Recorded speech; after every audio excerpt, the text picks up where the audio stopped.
to welcome you here today to this virtual forward-looking event. Thank you for being here. Many of you have willingly reorganized your schedules, facing time zone inconvenience to be here. And this indeed serves as a reminder to all of us how just important our work is. My name is Krishnan, and I'm the Secretary General of Urban Economy Forum. I will serve as your moderator for the first or the introductory segment of this forum. First, a word or two about today, World Creativity and Innovation Day.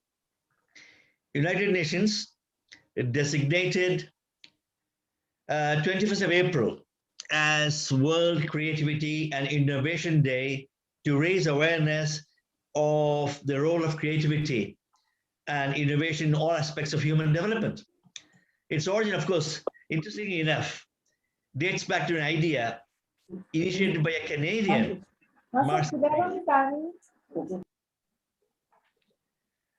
observance of this day is a result of UN Ambassador, Her Excellency Inga Rhonda King. Many of you might have heard of her. A representative from St. Vincent and Grenadines, who tabled the resolution in 2017, founding the World Creativity and Innovation Day to mark 21st of April as the World Innovation Day.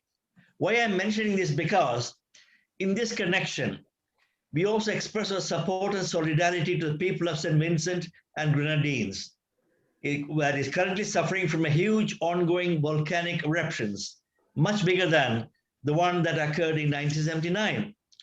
I think it's nearly about 25,000 citizens have been evacuated from their homes and are now residing in shelters and private accommodation with family and friends. Cleanup and ecological human assets recovery will require massive effects. So we joined the United Nations Secretary General and the UN family in calling for support to the citizens, to the people of Grenadine, St. Vincent Grenadines. Interestingly enough, coming to innovation, citizens of St. Vincent Grenadines are hoping or thinking or planning to use the volcanic ash to make them into bricks to reconstruct their homes. Interesting, innovative thought. This year is also the year of creative economy for sustainable development. The creative economy encourages creativity and innovation in attaining inclusive. Maybe others would like to mute your microphones. Thank you. Because what I was talking about was the creative economy actually encourages creativity and innovation, attaining inclusive, equitable, and sustainable growth. So we talk about creative economy. What is it? It contributes to the three basic dimensions of sustainable development and achievement of the 2030 agenda, including fostering economic growth and innovation, eradicating poverty, creating full and productive employment and decent work for all, improving the quality of life and empowerment of women, indigenous communities, young people, and reducing inequality within and among countries. So creativity, as the day's discussion would deal with, is a novel step, being the first to identify that something might be possible in the first place. But innovation is the action putting things into practical reality, despite the challenges and resistance rather than just contemplating. So creativity, again, is a necessary innovation. Of course, innovation of the trends, these are one of the trendiest words of these days. To innovate means to introduce changes in something that's already established, to originate new methods, ideas, and products. Innovation is not only about products, it's also about the reinvention of a social process, or what is called a social innovation. So, and then again, innovation is a process. We have found that we have to think of innovation as a chain process. It involves understanding a problem, identifying a possible solution, then piloting it, adapting it, and scaling up. So innovation this way, in which individual organizations, solve problems and create challenges by introducing new solutions to the existing problems. Contrary to popular belief, the solutions do not have to be technological. They do not have to be always transformative, but they simply involve an adaptation of a product or a process in the context. So if you want to sum up using a quote that, and if you still believe in the role of genders and reproduction, we can say necessity is the mother of invention. It is true, but its father is creativity and knowledge is midwife, as Jonathan Schkatke, a scientist, said. The whole difference between innovation and creation is this. A thing that is innovated can only be loved after it is created. But a thing that is created is loved before it exists. So with that, may I then request our participants to pay attention to the national anthem of Canada that will be played in a second.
Thank you very much. Here are some ground rules for the speakers of this forum. I kind of request that since we have a number of speakers and the time limit that we have is nearly about 2 hours and maybe half an hour more, 2.5 hours. So I'd like the speakers to sort of maintain their time allocated to them. And after they have spoken, they will be asked a question to provide a brief but inspiring response. Then before I hand over to Mitchell Cohen, the first speaker, I want to say once more, on behalf of the organizing committee, welcome to this important event. And it's wonderful indeed to see so many of us, so many of you attending this important meeting on innovation and creativity on this day, 21st of April. Mitchell Cohen is the president of the Daniels Group. He has led the Daniels Corporation since 1984. He and his creative team of visionary professionals, use land use planning to develop neighborhoods that are creative, innovative, and sustainable. Committed to community, Mitchell has been instrumental in offering innovative programs that help people achieve home ownership, champions neighborhood initiative to enhance residents' quality of life, and supports numerous charities and non-profit organizations. For the past 37 years, he has championed the concept of co-producing urban innovation. What does it mean? It means in urban innovation from bottom-up perspective by engaging communities. I remember what he has said some time ago. Can development benefit everyone? Not just the development industry. The answer is yes, provided the starting point is a shared vision and responsibility. Here you are, Mitchell. Thank you, Anantha. Thank you so much for that very kind introduction and for inviting me to open this celebration of creativity and innovation. Seriously, what a brilliant concept, a day that celebrates thinking outside the box. In fact, a day to imagine that there is no box at all, no constraints on how or what to think, but there's just an open road to travel, to create and to innovate. Now, as just in that introduction was mentioned, over the past 37 years, I've had the blessing of growing a company in which innovation and creativity has been at the heart of everything that we do. A company that uses the power of our business platform as a platform for progressive social change. And over those years, as Anantha just said, we've consistently demonstrated that development can result in positive outcomes for all stakeholders and not just the developer. Creativity and innovation is what has enabled those outcomes, along with a highly intentional approach that puts local economic opportunity at the top of our agenda every single day. We think deeply about how to maximize social impact, how to build community capital, how to harness the power of social procurement to make an immediate financial impact for artists and artisans, chefs and caterers, startup businesses and social entrepreneurs. Over the years, we've also experienced time and again the incredible magic that can be created at the intersection of business and the arts. TIFF Bell Lightbox, a partnership with the Toronto International Film Festival Group, is a tremendous example of what can be achieved at that intersection. Similarly, Daniel's Spectrum, a 60,000 square foot cultural center in Regent Park, was created through an innovative partnership with Artscape, the City of Toronto, and residents of the local community.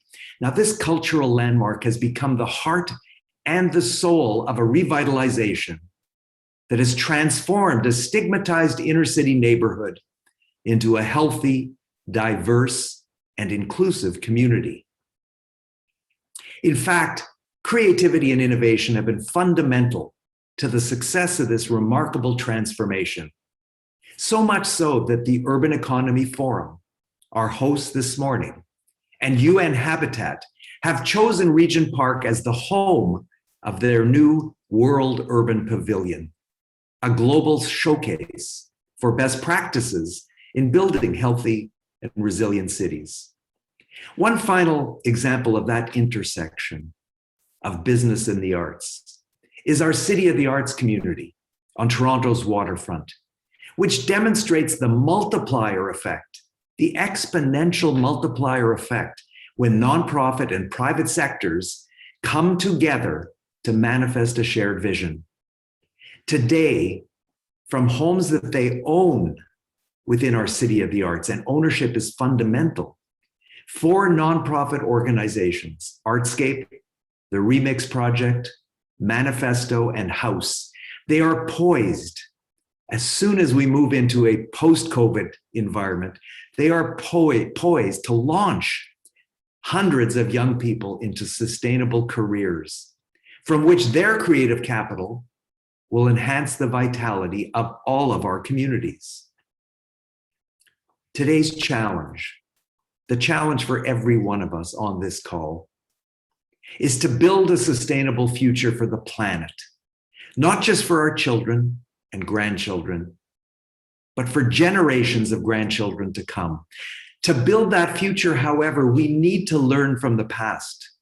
We need to embrace the wisdom and the worldview of our Indigenous nations who have respected and nurtured the earth for thousands of years. The crisis of climate change is less than 200 years in the making and is threatening our future right here and right now. And as a result, we need to respond right here and right now with creativity and innovation. We have the technology. Technology is not the issue. We have the technology to design and build net zero buildings, neighborhoods, and cities. We have forests, a renewable resource to be nurtured, and an opportunity to bring mass timber construction into the mainstream through creativity and innovation. We also have the ability to grow a significant percentage of our food supply within our cities. Imagine this: every grocery store in every country with a vertical farm on the roof, with fresh produce taking a 30-second elevator ride to the sales floor, rather than a 3,000-kilometer trip within refrigerated trucks. Net zero construction, urban agriculture, mass timber, and a massive investment in renewable resource development. These are important. These are doable, but they only represent half of the equation. The other half is implementing creativity and innovation on the ground at the community level. Can we create multi-generational communities in which everyone belongs, where the wisdom of our elders is honored, and in which everyone has a safe, secure, and affordable place to call home? Can we take universal accessibility to a much higher level than required by our building codes in order to ensure that our cities are truly inclusive? Can we build community wealth through collaboration and partnership, nurturing entrepreneurship and social enterprise? The answer is yes. Together we can do all of that. So today, yes, let's all celebrate creativity and innovation, but let us also leverage the passion and the creativity within every one of us, within our hearts, to build healthy, inclusive, resilient cities in which every resident has an opportunity not just to live, to learn and grow, but also to thrive. Thank you for inviting me to be part of this. Thank you. Thank you, Mitchell, for your powerful, forward-looking and optimistic words for action and thought indeed. As you say, the intersection of creativity, intersection cities and arts, the private sector and arts indeed provide opportunity for flow of ideas and action. In that context, may I then request you to contemplate upon, when we see architectural structure or the platform of building in the city of Toronto, what is the level of creativity and innovation that are involved in this context?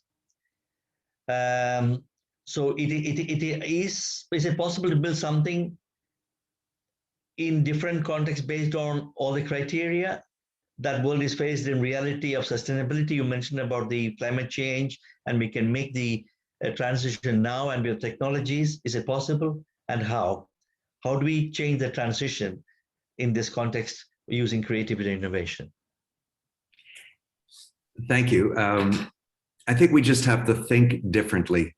We can't think about one thing. I mean, typically when we're in the process of approval at a city, municipality throughout the Greater Toronto Area, the focus is on one thing, and it's on the design, and that's fine. The focus is not on sustainability. The focus is not on pushing the envelope from a municipal point of view on net zero.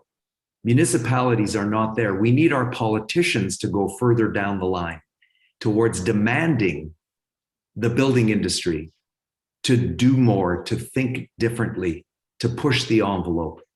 But at the same time, there's so much emphasis that needs to be put on the community and on the building of social infrastructure that is really not part of the approvals process. It's not part of the equation. So how do we bring that forward? How do we use creativity to ensure that innovation happens at the community level? That's what we're trying to do. We're trying to look at every community that we're involved in as this opportunity to blend the technical with the social, not to leave one of them behind, but to bring both of them together along the same pathway, because each will feed off the other, each will make the other stronger. Thank you. Thank you indeed. This indeed sets the tone and the tempo for the rest of the meeting. I may then request Sam Chegini. He is an independent filmmaker and founder of the Sam Pictures Productions. He has been involved in making the official video for Aqualung. Many of you might know, 50 years ago, the group produced a video, sort of an album, including the video called Aqualung, which indeed talks about the homelessness. It says, Aqualung, my friend, don't you stay away uneasy. So it's a reaction to homelessness. And it has been made into a video by Sam to celebrate the 50 years of the production of Aqualung album. Here you are, Sam. Hello, thank you so much for the wonderful introduction. I'm very happy to be here today. It's an honor to be here. As a teenager, I used to spend time in these wonderful panels, being part of the film crew, recording these inspiring sessions. So now being here, presenting my latest creation for the legendary band Jethro Tull on the occasion of the 50th anniversary is really an honor. So Aqualung is a song about homelessness, and we have tried to sort of look into an updated version visually to cover more of the up-to-date issues with the homeless. And Hassan Nozadian, my partner in crime, is here today with me. Hi, Hassan. So we are very happy to invite you to watch Jethro Tull's Aqualung video, which was made in a very tight deadline for Warner Music. And I would like to thank Urban Plus Future for having me today here. And a special thanks to Warner Music for letting us present the video today. I hope you enjoy.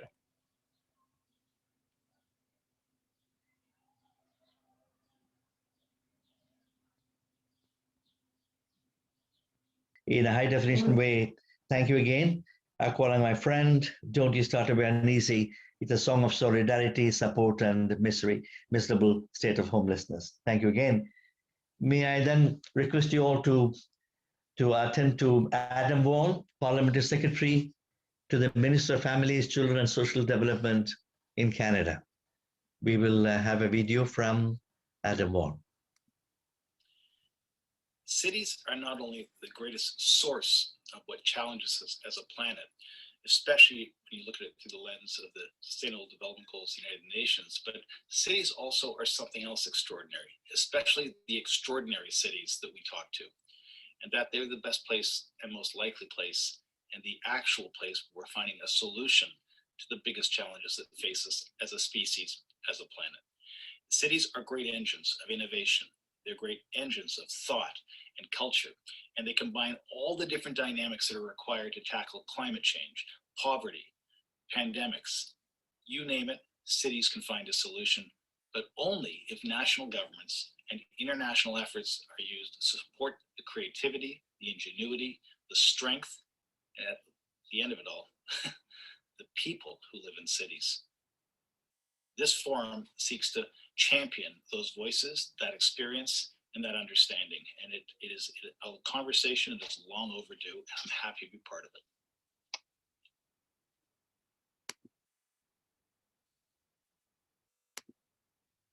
Thank you again. May I then request Reza Pourveziri, who is no stranger to us. He's been one of the most creative and innovative souls in our midst, who has been actively thinking, creating new concepts, as well as new ways of doing things to sustainable urbanization. He was the innovator, or you could say creator of Urban Economy Forum, as well as being part of the World Urban Pavilion. He was also the United Nations UN Habitat's Global Ambassador for many years. May I request Reza Pourvaziri to say a few words as to how he looks into the urban architectural projects and the realization of Sustainable Development Goals 11 or Sustainable Cities and Communities. Reza. Thank you so much, Krishnan, for introduction. Hello, everyone. I appreciate all of you to accept our invitation and join us in this celebration. We hope to have a great creative exchange of innovations and ideas. I appreciate UN Habitat, ISOCARP, Commonwealth Association of Planners, World Architecture Community, and 2A Magazine for collaboration, and also Urban Plus Future to support and host us in this global dialogue on occasion of their launch. Creativity is the core method to explore solutions to urban challenges. For the concept of creativity to be successful, we need to focus on urban resources and identify methods and process to help achieve sustainable urban future. Creativity has been a major tool for world society because even when we have established a regular path to follow, our brain desires to rethink our understanding and process to find ever better solutions. This is an enthusiastic mechanism we have in mindset of people. When speaking about spatial dimensions of our built environment, we are faced with fundamental and unexpected change, which is too fast for us to adopt. This has been especially apparent during global COVID-19 challenges. We must change our lifestyle because it has been changing without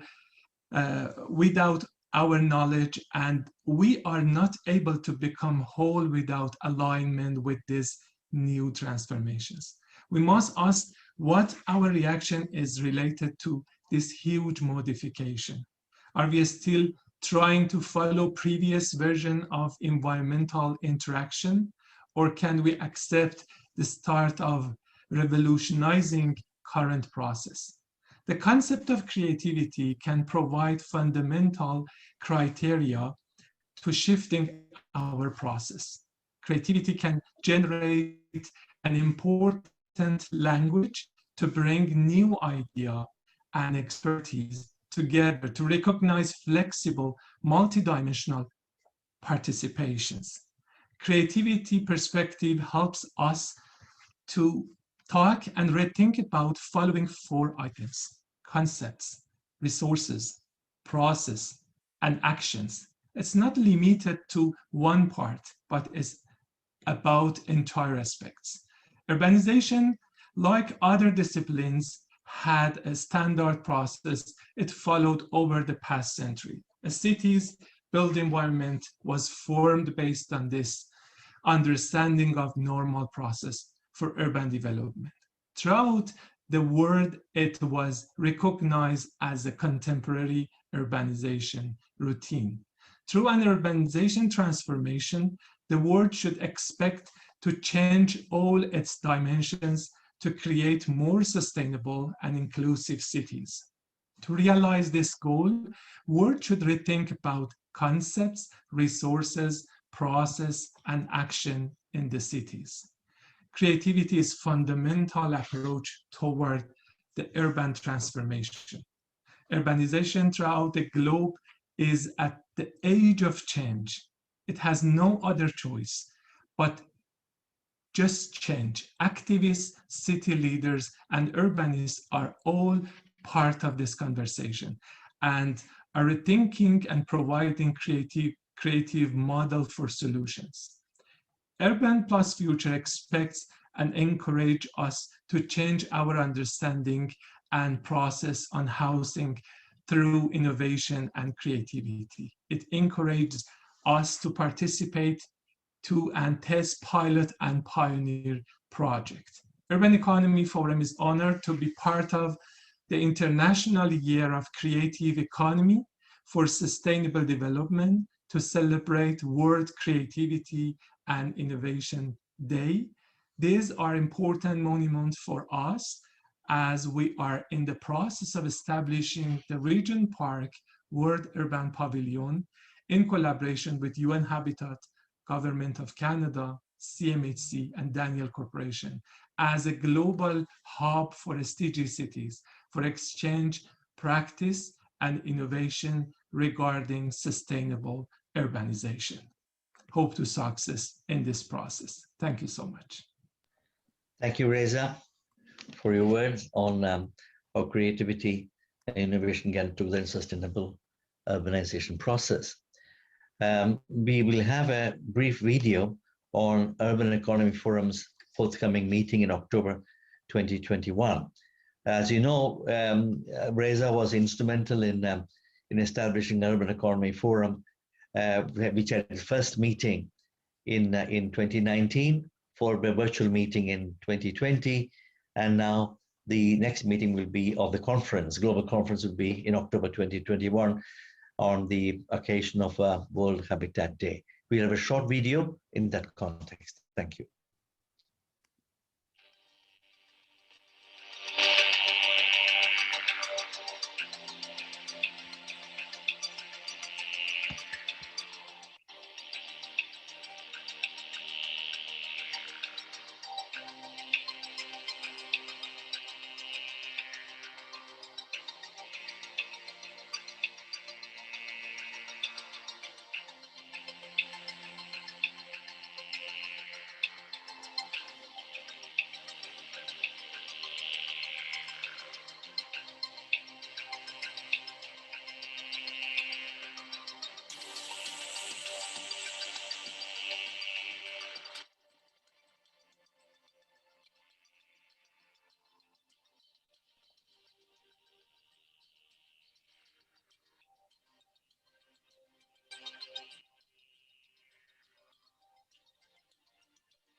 Thank you. That was Urban Economy Forum 2021. Our next speaker in the first session would be, it'll be Eduardo Moreno, who is the head of knowledge and innovation of UN Habitat. Eduardo Moreno is the head of knowledge and innovation Habitat. He has more than 25 years of academic and professional experience in urban development, housing policy, poverty reduction, governance, and institutional analysis. He was also been in charge of the programs in Mexico and Cuba. As a creative thinker and social photographer, Eduardo never misses an opportunity to catch lights and shadows of the twilight that escapes little by little through his camera. So let's hear from him. Eduardo, you are.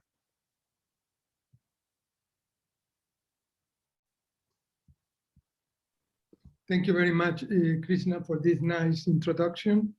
Good afternoon to all of you from Nairobi, Kenya.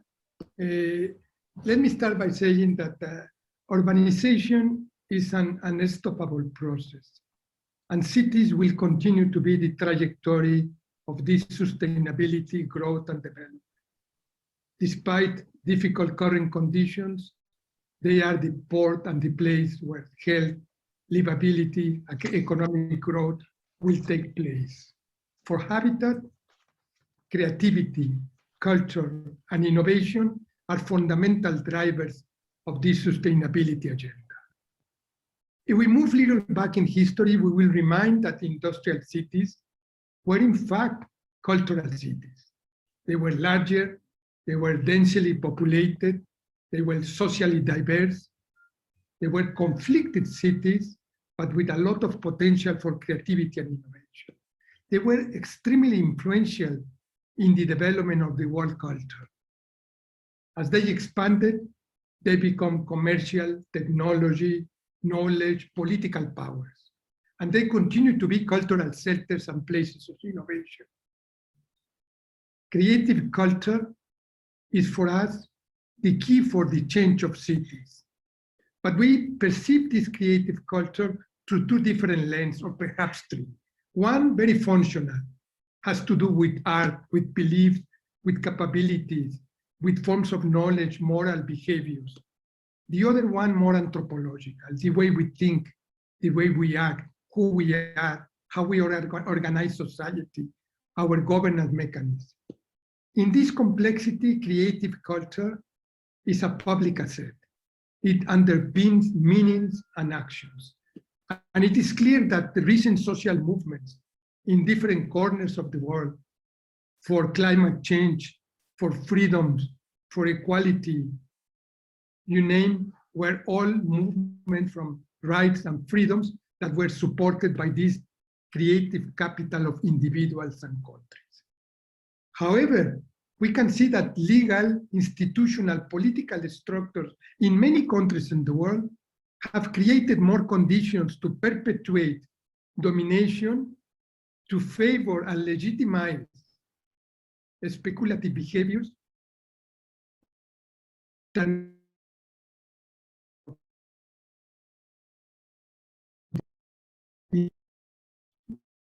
the culture as a matter of values, tradition,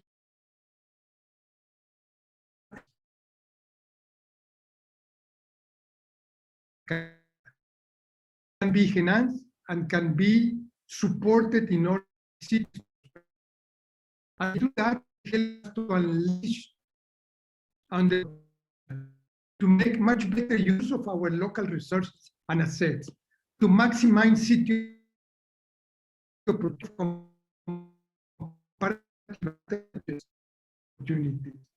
Political culture is essential for the transformation of society. That in many contexts, society considered as a state concession and not a fundamental right. And we believe this cultural notion of policy, creativity, and culture can build inclusive societies, can build fundamental values of equity, social justice, that to embrace of diversity and tolerance. We need to support city development, approaches of planning of economy, of social and entrepreneurship, all what the World Economic Forum is supporting and is supporting well. The idea that cities will need to move to in terms of people and systems, innovative milieus, knowledge mechanisms, new technology elements that open room for creative places, for societal relations that are different and for different conditions. When we talk about this creative culture, we talk about then the possibility of some adaptation, change, but also of disruption. Innovation, creativity, culture do not have bias. It's a creative capital in nurture and develop in cities. And it's not only for the business, or it's not only for the government. It's the also society to control the creative capital for the power of imagination and transformation. And to do that, we will require well-adapted physical environments. We need to rethink urban economy, support the invigorated notion, urban planning is a public good. We need to rethink local advantages and some positive externalities. COVID has taught us a fundamental lesson. UN Habitat has conducted a study on 1,700 cities, 1,700. And one of the things that we are really finding is that something that is going to change is the way we live, we act, we think, we interact, we rest, all this will very drastically change. And by changing, we will need to rethink, to redraw the maps of geography, of proximity, of distance, of connectivity, of space, and associated to this, of societal relations. Creativity, culture, and space will play a fundamental role in the world with pandemics. We will need to think in terms of new geographies, of trajects, of territories, of itineraries and links. But also we will need to rethink and rewrite a pedagogy of the neighborhood, a neighborhood that is sustainable, that is self-contained, that rethink in mediation and contact. By doing all this, we will need to rewrite the rules of the context, the rights of the milieu. Place in all this process, and Michelle mentioned this, plays a fundamental role in the equation of creativity and productivity, in how we rethink relations, attribution, forms of cultural manifestation, of growth and development, and understanding that place and space is not a geographic reference. It's a cultural resource for change. It's a resource in its own. And by doing this, new neighborhoods, rehabilitated neighborhoods, will need to rethink the public, the micro-public, and the notion of interactions and relations. We will need to interrogate ourselves about identity, territory, space, and to put in this urban regeneration at the center of our actions. If we do this, we will keep and nurture the soul of the city. A soul of the city that needs to be for every community, newcomers, all comers, migrant, refugees, internally displaced people. The soul of the city is the social fabric, is creativity, is intellectual assets, but also is the vibrancy and the distant personality. And this is why we are extremely happy to partner with Daniel Corporation, with Canadian Mortgage Housing Corporation, with the Urban Economy Forum, because we understand that this soul of the city will be based in this fundamental notion of urban regeneration, transform socially, economically, environmentally deprived areas, and rethink strategic locations, and rethink the notion of space and place, and connect, recreate dynamic, diverse, vibrant neighborhoods. Toronto Regent Park is one opportunity to do so at the world level, and to bring this teaching, these best practices, these capacities as a vision for the world in which we envisage societies and cities where healthy, sustainable communities are the future of the world. We want Canadian cities to help us to guide in many other parts of the world this transformative change that is starting in the pavilion. Multi-ethnic, multicultural societies in which we will learn to live in a world with pandemics. Thank you very much. Thank you, Eduardo. It's interesting to see that. I suppose the pedagogy of the oppressed needs to go hand in hand with the pedagogy of the neighborhood. That's where I think the soul of the city can be maintained. May I then ask you to also dwell a bit more about creativity and innovation, and what you, as a main person in charge of the innovation at UN Habitat, what is your evaluation of the level of innovation that we are using right now, or creativity for that matter? If you could think of a level of from 0 to 10, are we really making use of the level of innovation or creativity that we need? Do you have any specific advice to increase that? How do we enhance the level of innovation from a transformational approach? Eduardo? This is a fantastic question. Thank you, Krishna. I would say that innovation is used like the human brain. Some people would say it's like something 20, there is not an agreement, but 20, 25%. And I would say this because in some things we are doing very good. We are advancing innovation in the notion of technological use, creativity, but at the same time, and this is the Secretary General of the UN who said, technology and innovation have never been as today as the service of humanity, as it has never been, affecting humanity in the sense of creating a divided society. Technology, disruption, technology, innovation should be put at the service of a process and not as an end in itself. Second important thing, we need to work in other forms of innovation. Community innovations, institutional innovations, economic innovation, political innovations. And we are thinking that innovation comes with one key, with a silver bullet. But in reality, all these notions of innovation are fundamental in the idea that we need to use what we have, but to think, as Alan Bond mentioned, out of the box, to reimagine a world in which all these elements that represent creative assets are to be used to push for the frontiers of innovation as a public good, and to move ahead on the idea that it needs to be working with cities to make them healthier, safer, and more protected. My response would be, we are moving there, but we need to rethink the notion of innovation that should be more all-encompassing and more socially oriented. Thank you. Thanks indeed for the excellent answer to that thought. In that context then, as Edward also mentioned, UN Habitat, Urban Economy Forum, Daniels Corporation, and the Government of Canada have been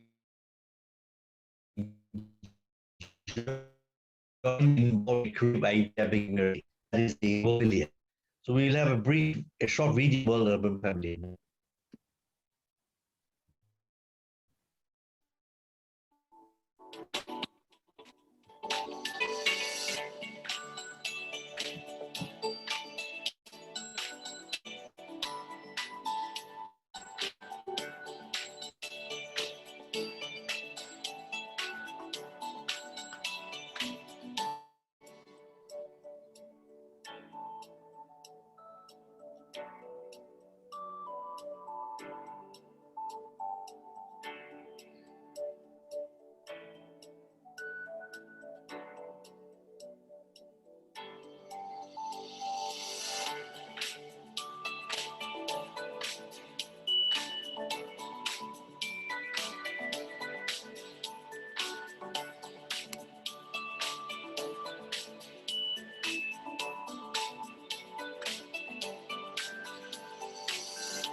Thank you. That was the brief video on World Urban Pavilion. Next speaker would be Frank Dond, who is the founder and director of the Territorial Capital Institute and the Secretary General of the International Society of City and Regional Planners, otherwise called ISOCARP, a global association of over 700 professional planners from over 85 countries worldwide. While working worldwide as an independent planner for mainly UN agencies, he, as I said, manages the co-founded open source knowledge network called Territorial Capital Institute. So he is one of the embodiments of international cooperation when it comes to town planning and architecture globally, linking the North and the South. Frank, we would like to hear your wise words.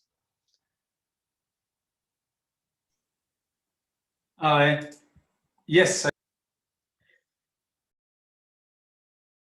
Oh no. Yes, now. Okay. Never click. You're muted, Frank.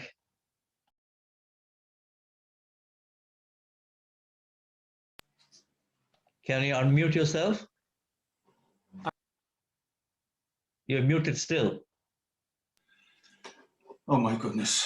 Yeah, now we are online. Yes. Yes, please go ahead. My Again muted. I don't know what happened. Can the technical control do something about it? I tried to unmute myself. I hope you can hear me now. Now, yes, we can. Thank you. Yes. Okay. My apologies. And now it seems to be green, so that's a good sign. Well, yes. Greetings. Frank, sorry. Yes. You say very strong yes and then disconnected.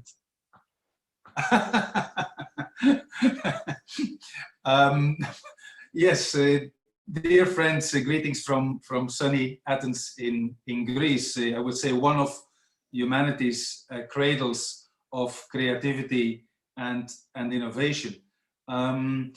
Paraphrasing Peter Drucker, an Austrian management consultant, I would say the best way to predict a more sustainable future is to create it.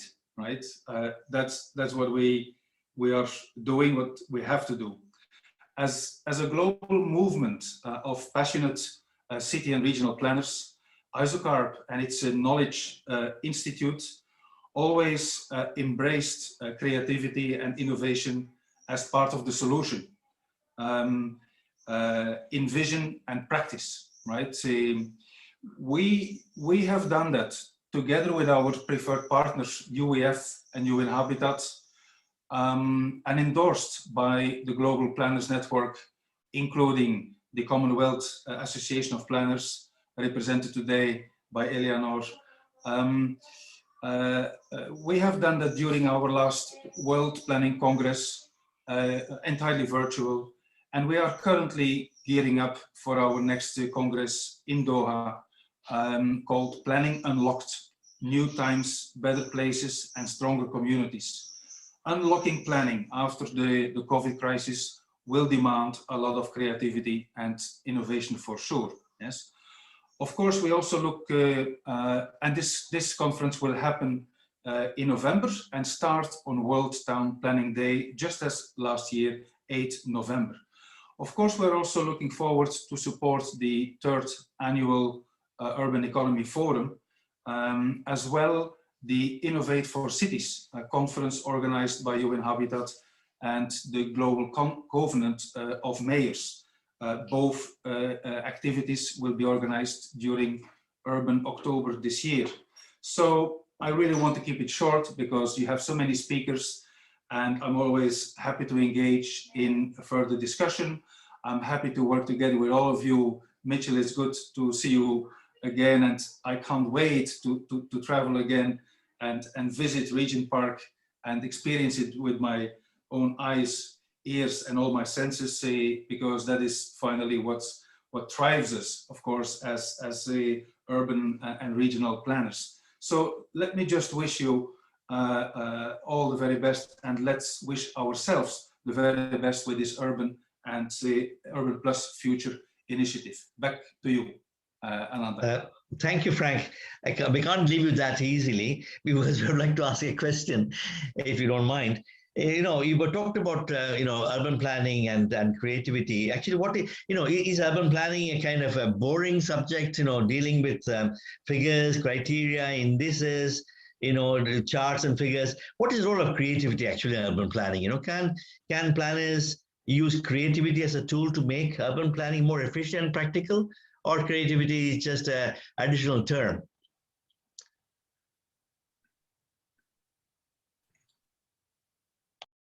Frank? Hello? What happened? Hi, Krishna. It looks like we lost Frank. Oh, frankly. Oh, sorry. So can we wait for Frank, or what do you think? He's back right now. Okay, Frank?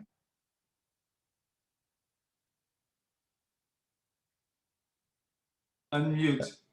Yeah, please unmute, yes. Yes, well, somebody, I don't know what happened. The system shut down, but let me quickly answer the question. Yes, from one perspective, urban planning is seen as quite administrative, overloaded, a lot of procedures, building permits, inspection, and so on. So that is the regulatory side. But there is no good urban planning without creativity. When I start a planning process in a municipality with communities, I always start with opening up the minds and organizing a community and or expert-based visioning workshop to be as creative as possible from the beginning, which will guide us through the planning process, vision-guided problem solving. Without a vision, you cannot solve even the smallest problem in a sustainable way. So yeah, I think creativity has to be at the core of the urban planning practice. Thank you. Thank you indeed. May I then request Eleanor Mohammed, who is the president of the Commonwealth Association of Planners. She's also the co-chair of UN Habitat Professionals Forum, which is a powerful forum in the habitat context, and the deputy chief administrator of the city of Beaumont, Alberta, Canada. May I then request Eleanor to provide her remarks, please?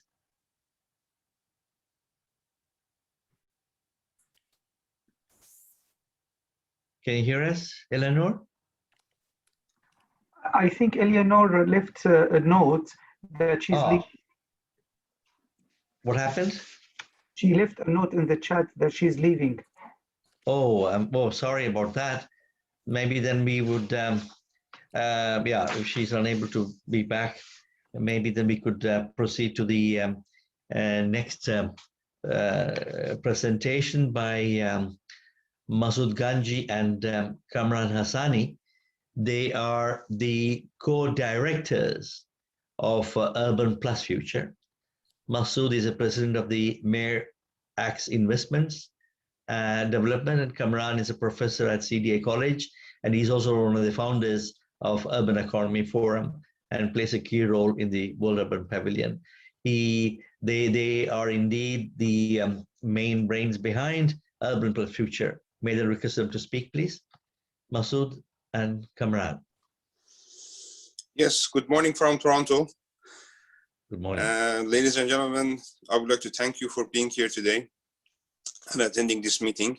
I'm honored to be among the scholars, CEOs, managers, and managers of the most experienced organizations and individuals. And I believe with this potential, we'll have a fruitful meeting today. The current state of the world has shown us that we need to make changes to our lifestyle. We have a limited time to do it. The unexpected changes that have taken place in the last year with COVID-19 circumstances have imposed on us a different way of life. This is not necessarily a threat. It may be an opportunity to experience a better lifestyle, avoid past mistakes, and make fundamental changes in urban life. The issue of housing is important and strategic. It seems that there is still a big gap between what we could have done with technology, innovation, and creativity in housing, and what we should be able to bridge this gap by taking the initiative and enchanting advantage of all available technological opportunities that we have. We look at the urban future, we face various issues of urban development. There are various issues that the housing market is dealing with. We cannot think about change without paying attention to what the real conditions of construction and housing development, economy, and finance and urban development are. We anticipate being able to develop a dynamic and coherent approach to creating an alternative system using technology to build housing. We emphasize that the real potential of architecture has not yet been used for housing development. Capacities that based on creativity can come up with solutions that are mainly progressive, transformative, and valuable. To do this, we must rethink seriously about the financial and economic fields and make creative models of partnership that can generate broad benefits for all working groups and stakeholders. Believing that this is a forward-looking alternative system with lofty goals and wants to provide a different approach for housing construction and development for a better urban future, we strive to integrate all aspects of this diagram in a coherent and integrated manner. We need to try as much as we can to convince new financial partners to join us and step in to create new housing options. We need to create new taste based on the contemporary situation for a creative approach to architectural space that simultaneously has an identity and is iconic in the pattern. All of these paths in the context will form a complex set that we need to carefully review in detail. We are happy to announce that we are benefited from a highly experienced senior advisory group that helps us in this important effort. And we try to realize these capacities in the best possible way to strengthen a center of investment, development, construction, and urban leadership. Today, we are happy to start an initiative on the World Day of Creativity and Innovation. And we hope to create new values with creativity and innovation for an important and sustainable goal. We are also pleased to inform you that we will launch the Urban Plus Future Club in the near future, and it will be a progressive, privileged club to bring us together to achieve our goals. Again, thank you for being here today, and we look forward to working with you. Thank you. Are we hearing any additional comments from Kamran here? Yeah, I'm here. Yes, please, please. Good morning, everyone. Thank you, Krishna, for the introduction. Distinguished guests, ladies and gentlemen, I would like to welcome you all to the event Creativity for Urban Plus Future, and I appreciate Urban Economy Forum, UN Habitat, ISOCARP, Commonwealth institution, and all the individual speakers to participate in this event, that we, as a host of this virtual launch for Urban Plus Future, is collaborating with them closely. Everything we do in the future depends on how much creativity is involved in our daily life and how we apply it to avoid mistakes and advance our program, and how we use it for transforming our current methods and establishing new process. We should try to use all the capability of technology for these issues. Based on my experience over the years, I would like to talk about the role of the management in planning and improving the situation. Issue of the housing is a very extended and valuable area and need more focused consideration. Based on our vision in Urban Plus Future, we are looking to figure out how we can further enhance housing development capacity through innovation and creativity, and be able to have more exciting and modern housing based on smart technologies. In this space, we want to look at all housing process once again based on creativity, and we will try to create precise program with the systematic view that matches the actual resources and enable us to create an alternative in this direction. Also, we evaluate many indicators or viewing based on an economic plan that everything should be evaluated based on real circumstance. This does not mean ignoring past experience, but rather than we want to carefully review past process and look at time, consumption, cost, and environmental resource carefully with the efficiency-based approach and accurate project control systems to create this model based on this resource and capacities. We expect this model to be born soon, and this will be new approach to urban development. In the end, as my colleague, Mr. Ganchi, pointed out, we consider this project as a teamwork. I'm happy that today We have a strong senior advisory board for the Urban Plus future, and we need to extend our teams to work together. Also, I'm honored to inform you that we are establishing Urban Plus Future Club that aims to create a very strong cohesion to help us to achieve our goals. Thank you. Thank you, Kamran. Then as they say, pictures say more than 1,000 words. So then in that context, let us watch a short video, Urban Plus Future, what has been talked about by Ganji and Kamran. A short video on Urban Plus Future.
Thank you.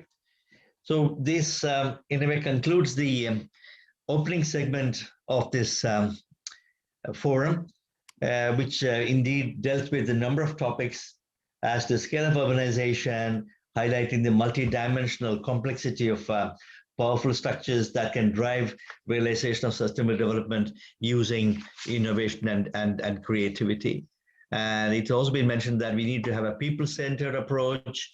The flow of ideas needs to be generated between different sections, the people, the municipalities, cities, as well as the private sector. We have also been told that the way of thinking helps think creativity and urbanization in a different way also when it comes to planning. So I will not take more time in dwelling more on this because we will have a fully packed panel discussion that follows this first session. Then it will be moderated by Douglas Reagan, Program Management Officer of UN Habitat, and Alex Venuto, the City Leader Platform Secretariat of Urban Economy Forum. And I again thank you for participating in this important session on creativity for urban future that's being held on this day, being the World Creativity and Innovation Day. So may I then request the moderators to take over the next session, Doug and Alex, please. Thank you again.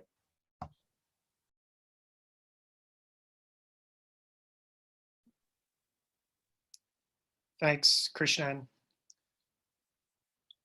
Hello, Douglas. Hi. Welcome, everyone. Really honored to have everyone here. I mean, it's been a really fascinating discussion about creativity, innovation. Again, it's the World Day for Creativity and Innovation. Also, just to point out, if you follow Twitter at all, we've been posting a lot of different, there's been two of the communities we work very closely with, Regent Park, which is in Toronto, which is where it hosts the World Urban Pavilion, as well as Mathare Informal Settlement here in Nairobi, Kenya, where I'm based, have both also been holding events, and they've been posting some of the different things they're doing. So again, I think Krishnan has said it extremely well, but as well as our other speakers, that creativity is kind of the core, the driving force of our communities. Without that, we don't have sustainable urbanization. And this is what all this conversation is about. And I mean, I don't want to go on too long. I know we're a bit over. I'll maybe pass it over to Alex to introduce the first speaker, and then we can continue on and discuss more. Thanks, Douglas. Well said. So our first speaker on the agenda is Maddie Simichukki. So Maddie is an associate professor in the Department of Geography and Planning and interim director of School of Cities at the University of Toronto. He is also the Canada Research Chair in Infrastructure, Planning and Finance. Maddie, the floor is yours. Hello, everyone. What a pleasure to be with this group on this important day talking about innovation and creativity. I guess let me start with a question, which is, in your mind's eye, when people say the word innovation and creativity, what do you see? I mean, I think if we were to go out on the street and ask people, I think for many of them, innovation, they would think of tech innovation, and creativity, they would probably think of the arts.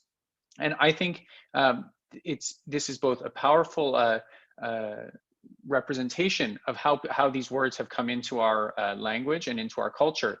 But I think in the urban space, this also is too limiting. And I think the discussion we've had so far has already reinforced the idea that innovation is not just about tech, that it's a much broader way of thinking about city building and change, and creativity is the driver of new ideas that are coming forward to enable us to build a future that's more sustainable, equitable, and just. And this is really the context in which we're building. I mean, we're in the midst of three intersecting crises. We're in a global health pandemic. We're facing a crisis of climate change, and systemic racism and inequality has burst into all of our understandings, and is just clearly, we're seized with this moment of trying to make a society that's more equitable and just. And I think it's in this context that we need to be thinking about what creativity and what innovation can do. You know, the tech approach to innovation can both improve, but it can also divide. And we're seeing huge waves of capital flowing into tech innovations in cities, in all sorts of areas around housing, around transportation, around food deliveries. And these are having substantial impacts, many of which are not positive. And I think it's in that context that we have to broaden out how we understand innovation and how we understand creativity, and repurpose those words for exactly the type of discussion we're having today. How do we make processes that are more inclusive? How do we change the way we build communities so that people can have access to safe places to live, work, and play within close distances?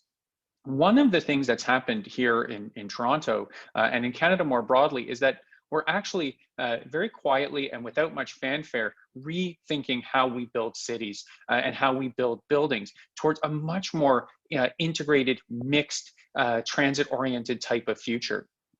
We are seeing these buildings taking place right across our cities. Mitchell Cohen from Daniels talked about some of the projects that their company has been involved with, the Daniels Spectrum in Regent Park, and a number of other buildings, Tip Bell Lightbox and others. But we are seeing now these projects being pushed, the envelope being pushed even further.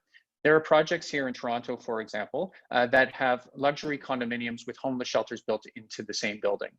We have buildings where schools are being built with housing directly up above those buildings, where university recreation centers are being integrated with shopping malls or grocery stores. The boundaries are being pushed even further now towards this idea of community hubs that are going to be at the core of many of the new neighborhoods that are being built. And most importantly, this isn't just about physical space. The hubs and the types of models that are being developed now are being developed with deep community engagement and new ways of thinking about how communities come together to participate in development, how communities finance and create value and ownership. And ownership is key here. It's not just a landlord-tenant relationship. These are owner-based relationships that are being formed, where communities have both input into the design and deep ongoing control and ownership of the spaces that are being built. I think the pandemic has reinforced the need to move quickly, the need for speed, and the need for innovation, creativity, and change. And what's key then is that we think of innovation and change. Tech can play a role. There are roles for new technologies to help make buildings more sustainable and to expedite the pace of development. But when we think about innovation and creativity as community development, we can go so much further and create the types of societies that break down the barriers that we're facing and create the types of societies that are more inclusive, sustainable, and just. Thank you again for including me in this discussion today. Thank you. Thank you, Maddie. As you said, tech innovations in cities are happening in many areas and have both positive and negative impacts. And it's not just about thinking of it through the context of technology, but also about our processes and actions as well. Thank you so much for joining us here today. Douglas, I'll turn it to you to introduce the next speaker. Sure, thanks so much. So our next speaker is Ken Greenberg. He's the architect and principal of Greenberg Consultants. Ken is an architect and urban designer at Greenberg Consultants. Across North America and Europe, he's played a pivotal role in the public-private sector and in the realm of urban settings. So Ken, over to you. Thank you very much, Douglas. I'm going to share my screen and show, somebody has to allow me to share screen. That would be Alex.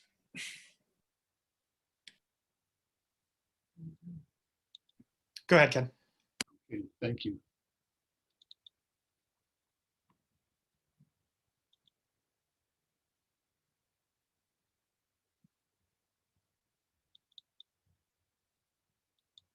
So I want to show a tangible example of what we're talking about, of applying creativity and innovation to solving a problem. This relates to the creation of common ground. So this is not housing itself, the dwelling units, but it's the space shared by urban dwellers in the city. And this is a recent project of mine, transforming the undercroft of an urban expressway running through the heart of Toronto into a shared public space. Here you can see a highway built in mid-20th century, running right through the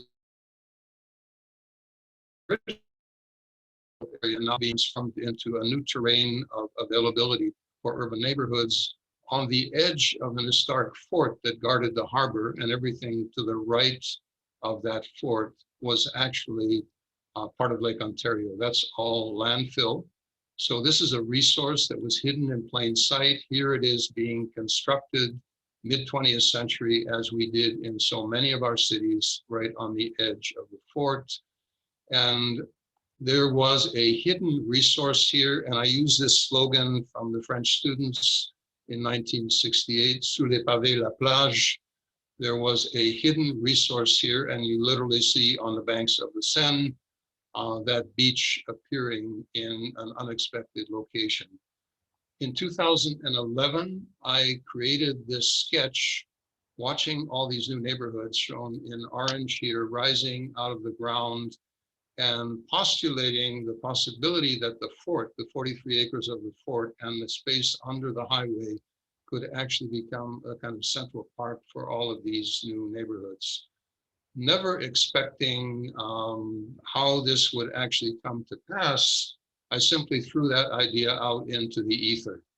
And this is a matter of, as Marcel Duchamp did, seeing something we were extremely familiar with through fresh eyes. And what is remarkable about this highway is it has epic proportions, 14 meters high, 24 meters wide, creating this extraordinary urban colonnade running through the heart of the city, reappropriating it. And then it turned out in 2015, I found an opportunity to make this a reality through an extraordinary act of civic generosity. Great donors, a couple called the Matthews, who got excited by the idea and agreed to fund the initial capital investments with some very talented young colleagues, a landscape firm called Public Work. We produced this diagram. We went to the mayor, to the councillors, and in a remarkable short period of time, from the initial contact in April to November, we were actually on the site announcing the project And it does so many things. It reveals all the layers of an evolving urban history, predating European contact and going right through the early periods of colonization, indigenous occupation of the land. It embodies every single period of the city's evolution, including the Great Railway era. But most importantly, it connects the disconnected, people in all these new emerging neighborhoods who were so near and so far from each other, and provided a great civic living room, which is run by a conservancy. I'm serving on the board, arm's length from city council, and runs a remarkable variety of annual programs in all seasons. But most importantly, it provides a shared space for roughly 125,000 new residents in 7 emerging neighborhoods that surround it, which were completely isolated from each other. It is a place where the most extraordinary things happen in what was previously a no man's land. We have a very robust winter program with a skating trail, not a skating rink, that weaves its way through the space under the highway. And it also is simply a place for people to hang out, part of their basic social life on a daily, weekly, annual basis. The trail is now being extended further to the east, so it will link even further into other new neighborhoods. And what's most exciting to me as an urban designer is the call and response. I identified at one point a while ago, and this list has expanded, some 16 projects that others had conceived, which but for the Bentway, this particular space under the highway, probably would not have happened. It's now turned into a collaboration with the city for a 3-kilometer extension of this idea, running all across the front of the city, from the Canadian Exhibition Grounds to the west, right over to the Don River in the east, and linking 7 evolving downtown neighborhoods. So I will stop sharing my screen at this point.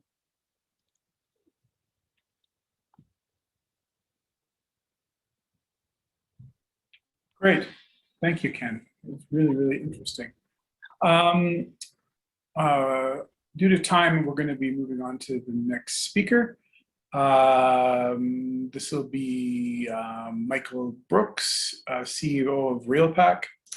It's a real property association of Canada, industry association dedicated to advancing the long-term vitality of Canada's real property sector. Michael, over to you. Great. Good morning, everybody. And thank you for coming today and making me a part of this. So as Doug mentioned, I run one of the biggest institutional real estate owners and developers groups in Canada, all asset classes, maybe $1 trillion of assets under management, debt and equity. It's hard to follow Mitchell Cohen. He's such a clear leader in ESG, very much more focused on the S than most of my members, and there are very few like him in this country. I wish everyone in my community had a little more Mitchell Cohen in him. Look, Maddie has set the stage very well. And let's start with the big question. What are we collectively trying to accomplish in urban development? Innovating for who? Creating what? What helps everyone? To me, my starting point is the UN Sustainable Development Goals. It's global society's pain points, 17 of them. That's our North Star. It's my filter.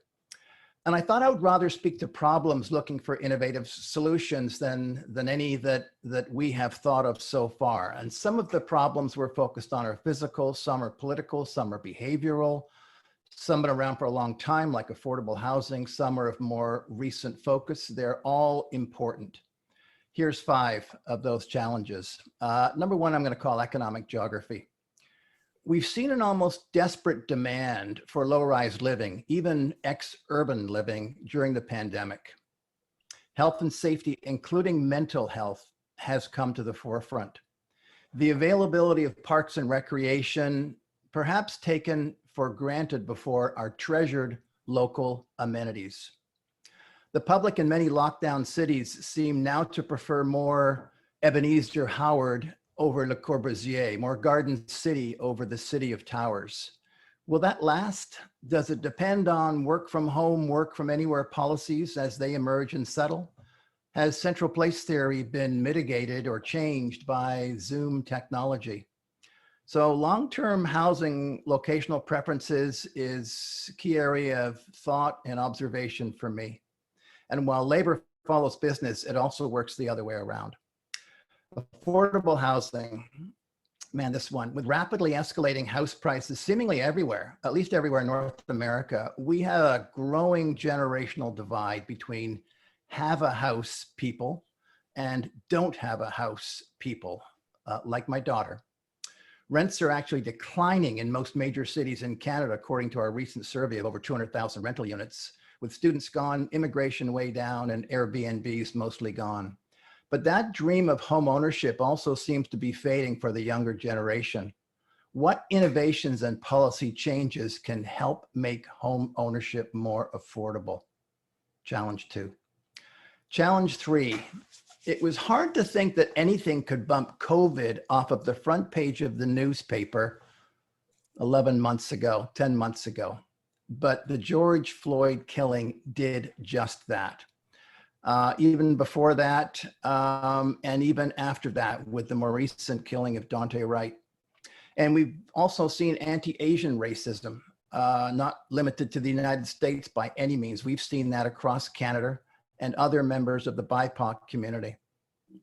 We still have physical barriers for the disabled in our communities and even inside our buildings.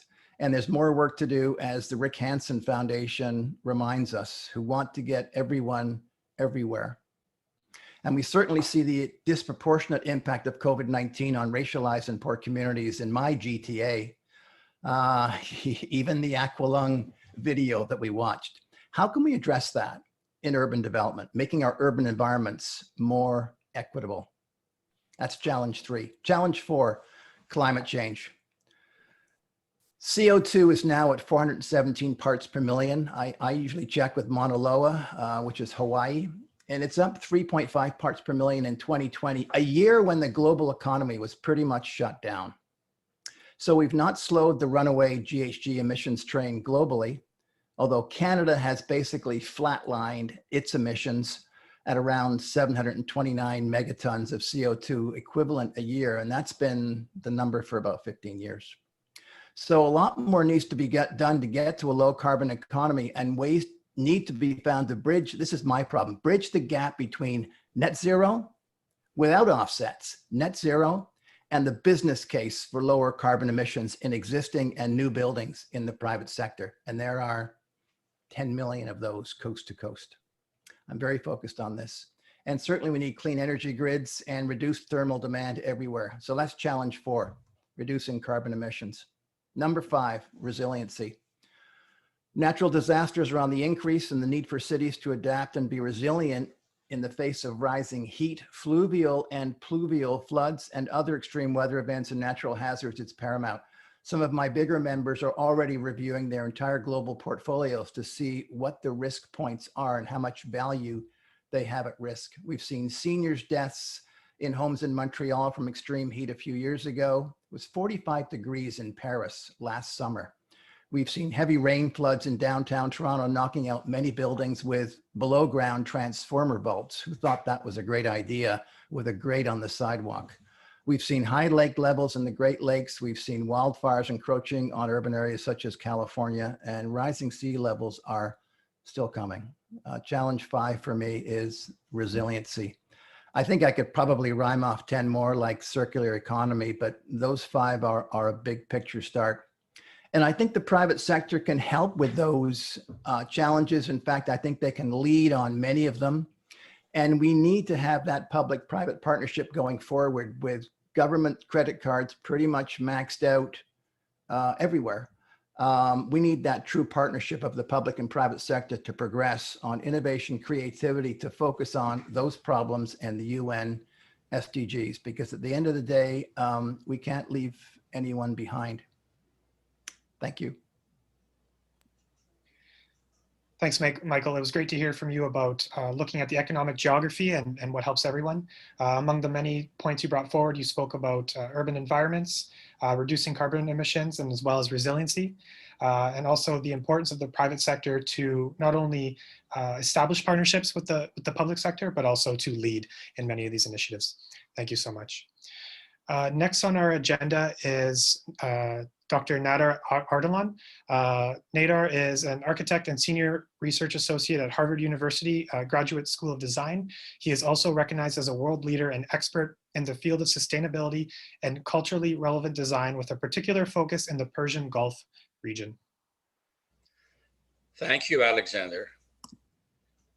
On the occasion of World Creativity and Innovation Day, I'd like to bring your attention to something that has inspired me for some time, and for us to become more conscious of new levels of awareness that holistically integrate the highest levels of our empirical, logical thinking with something which is generally left out, which is humanity's potential for intuitive, cultural, and spiritual perceptions and aspirations. These latter dimensions have been and continue to be major blind spots contributing to the failure of most accepted contemporary frameworks of planning and design. In our Harvard University recently published 900-page digital book, research studies that were sponsored by Qatar Foundation, we studied 8 Persian Gulf countries, 10 cities. We focused on their past sustainable urban development strategies. Our research found that in addition to quantitative adaptation strategies to the environment, the important element, the ethnographic research, identified some of the key perennial cultural values and life patterns that also helped to complement and support the sustainability of the past of this region, known to us in history as the cradle of civilization. In contemplating the future sustainable cities of this region, which we are being tasked to do, we're asking how can further expanded ethnographic studies applied to today's populations provide clues as to how such qualitative perennial values may still provide a common ground shared with other globally diverse residents of the Persian Gulf for nurturing operational, sustainable cosmopolitan cities and societies of the future.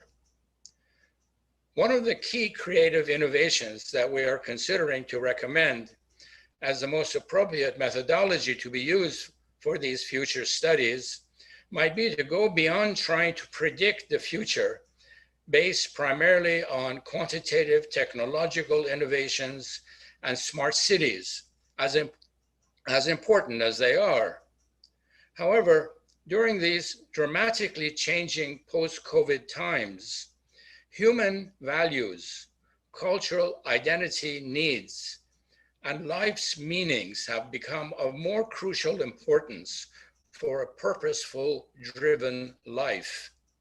We are asking, might the aims of future studies be to identify and outline alternative, holistic, qualitative, visionary life scenarios and values as significant social, cultural forces that could complement contemporary emphasis on a more material-driven life and form the basis of a more holistic planning vision. So why not consider such things as backcasting or scenarioizing, a planning methodology demonstrated very effectively in the Netherlands that starts with defining through socio-cultural surveys and extensive face-to-face participatory discussions with the resident populations, desirable quantitative, qualitative environmental images that they perceive as being important to them, social, cultural, and economic futures, visions, and then work backwards to identify policies and programs that will connect that specified future vision to the present by analyzing how to reach preferred option images and ways with the aid of AI and algorithmic analytics. We think that an emphasis on creating as though people matter is equal to the quantitative aspects of how we build technically these new societies. Thank you.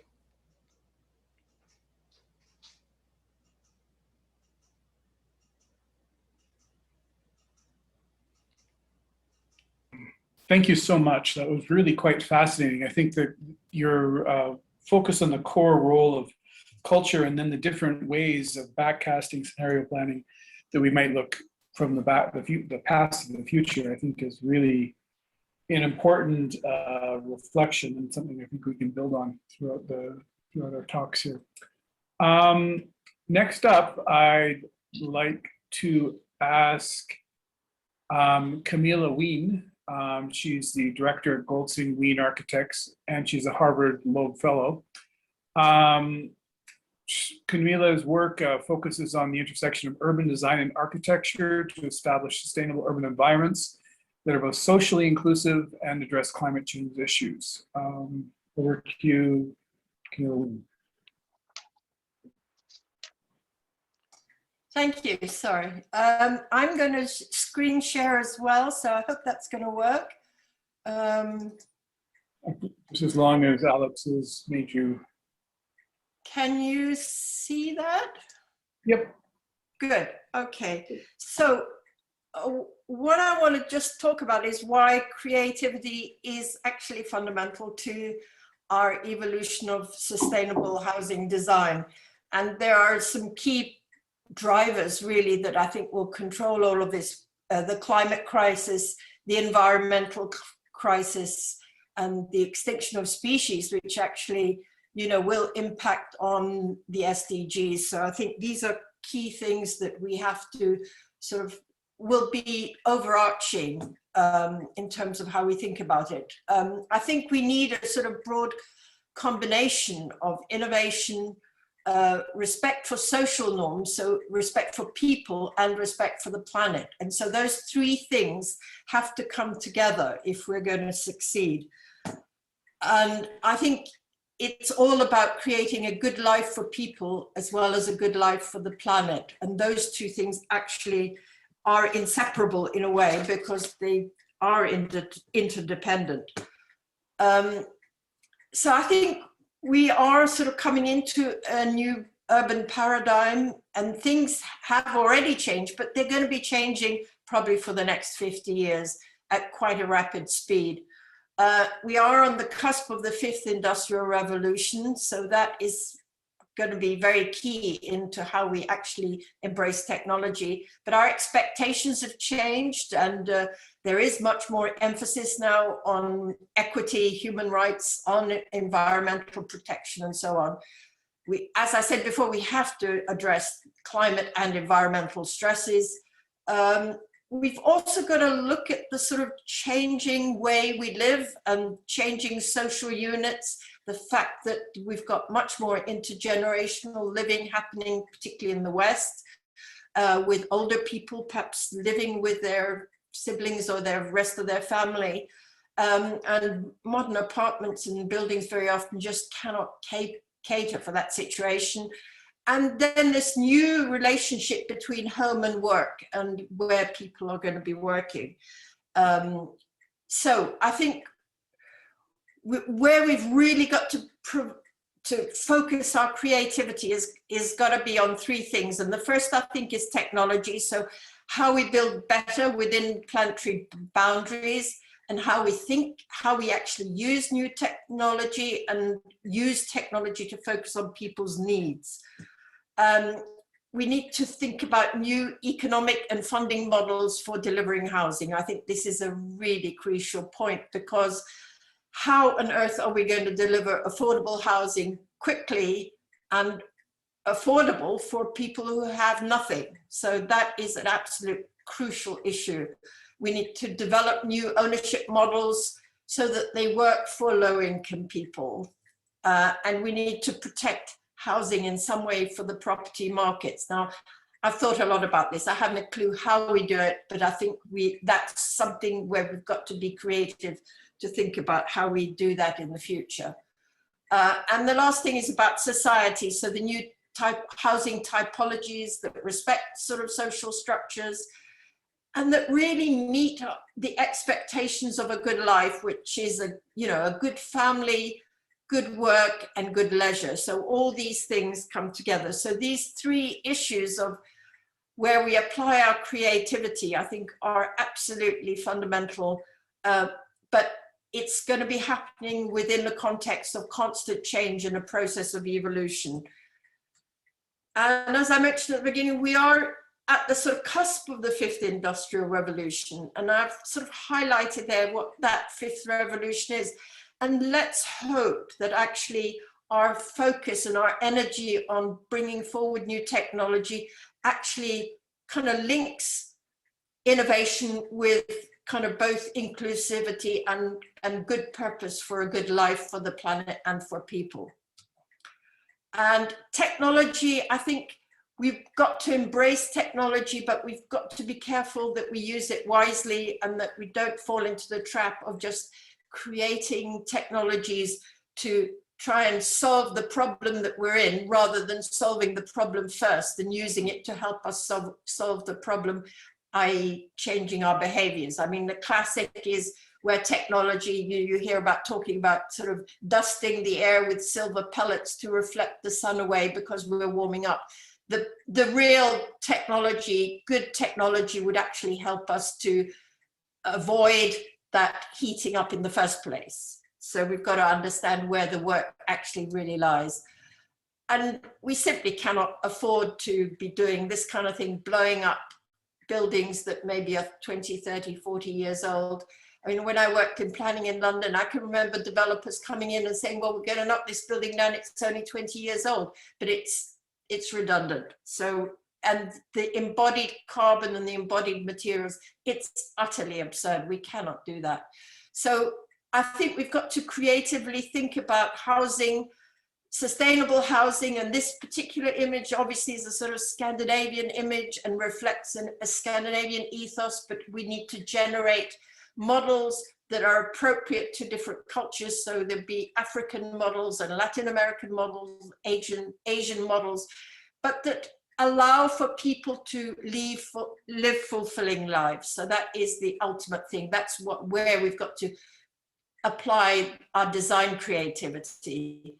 And I think what we mustn't forget, so when you're thinking about housing, it's not just the building that you live in, but it's everything else around it. And so along with building new housing, we've got to create good neighborhoods where people can live, where all generations can enjoy themselves and relax, meet friends and so on. And that's actually, of course, also where the economic transactions happen, when people meet and talk and discuss what they're up to. That is a very important aspect of society.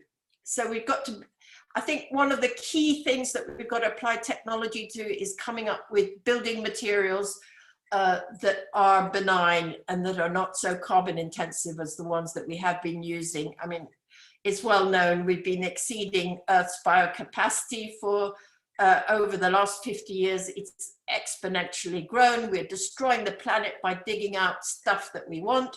And then we're creating stuff that we don't want after a little while and dumping it. So, I mean, all of that, we've got to apply technology to think much more wisely about how we do all that stuff.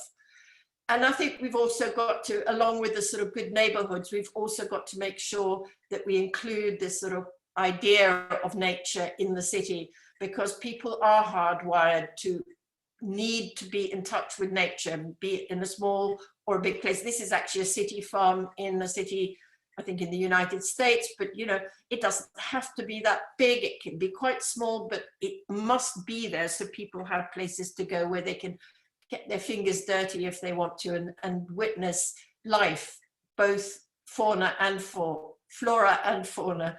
I think another absolutely fundamental thing that we've got to apply to is good transport and access. So we've got to have the sort of zero carbon option, transports, good transit, but we've also got to be creative about how we manage safely the softer modes, if you like, walking, cycling, the new e-scooters, whatever they are, so that that is integrated into the city and into the new housing that is created. So making it possible for people who live in the housing to actually say use a bicycle. Very often that is an impossibility because they have nowhere to put the bicycle. I mean, very simple things needed.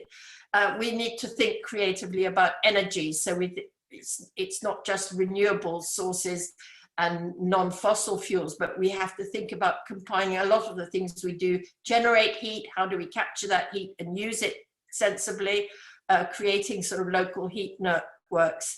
But I think a really important thing in the sort of creative design of new buildings will be how to create passive environmental control of buildings, so that buildings actually, as much as possible, can actually moderate themselves in terms of heating and cooling. Thank you. Thank you so much, Camilla. It's always a delight to hear your insight. I appreciate you focusing on why creativity is central to design. And in particular, you pulled out 3 things where we should spend our creative energy. And in particular, technology, economic and funding models for housing, as well as society and meeting expectations. I think this addresses well what Urban plus Future is trying to do, as these are some of the main dimensions of Urban plus Future. So thank you so much. Next on our agenda is Jose Echeverri. He's a member of the Board of Governors at York University. As well, his academic research focuses on renewable energy technology transfer, knowledge mobilization techniques, climate change mitigation, and sustainable energy policies. Jose, the floor is yours. Thank you, Alex. Can you hear me okay? Yes. All right. Well, thank you so much, everybody, for this amazing meeting.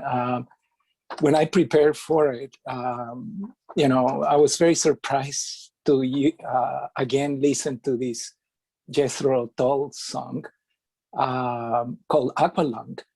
We used to call it Aqualung, where I come from, because when I heard it the first time, I was just a tiny kid, and we didn't know English. So for us, it was more like about a flute player and, you know, some sort of hippie stuff.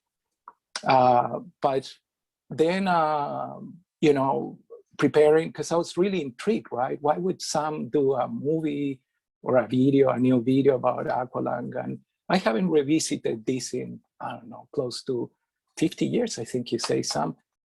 So to me, in preparing, it's a controversial song, by the way, which I will not go there, because to me, I think what I got out of it, it's what Camila was saying, that it reminds us of the others, right?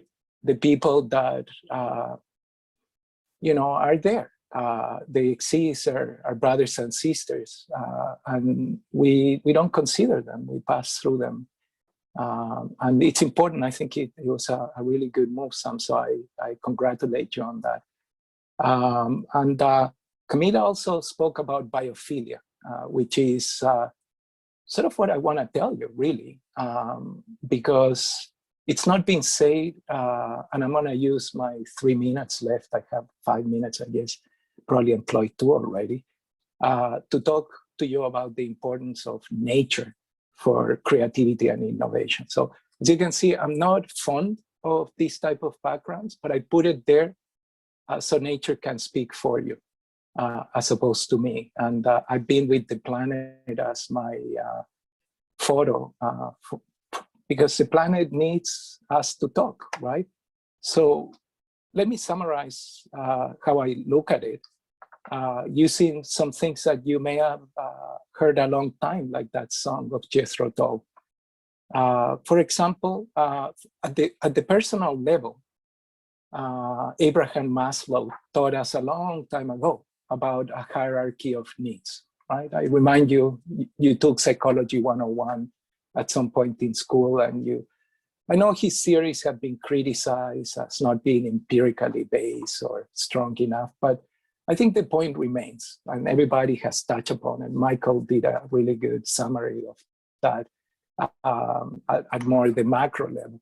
So what Maslow taught us is that you need to take care of each other so we can actually be good citizens in essence. And that means the human needs of everybody need to be taken care of. It's a good prescription, I say, at the personal level. At the macro level, the United Nations Sustainable Development Goals are essential guide to develop good cities, etc. So that's been said by everybody. But to me, what is the source of innovation? What is the source of creativity? And can we nurture that source? And I believe, yeah, we can. And I'm gonna take a chance. I don't know if this is gonna work, but there it is. I hope you can see that. And I wanna remind you about this because we're all inside all the time. And if you're lucky, you got something like this close by, but it should not be left to luck. It should be actually designed so we can go to spots like this on a regular basis. And I'm not sure, Alex, where we're at time-wise, but I'm gonna tell you, I put in the chat a link that I really encourage you for your own mental health to look at. It's called Park's Prescriptions, and it basically codifies the necessity to go outside. This is not something that should be disregarded. It's something that will be very good for you, for your family, for your friends. You may feel it, you may know it, but now it's being codified in an empirical way that people can use as a guideline to protect their mental health. And my last comment, if I'm allowed to make one last comment, Alex, you're the timekeeper. I don't want to take more time than I should, but it's the necessity of integrating the nature experience in everything we do.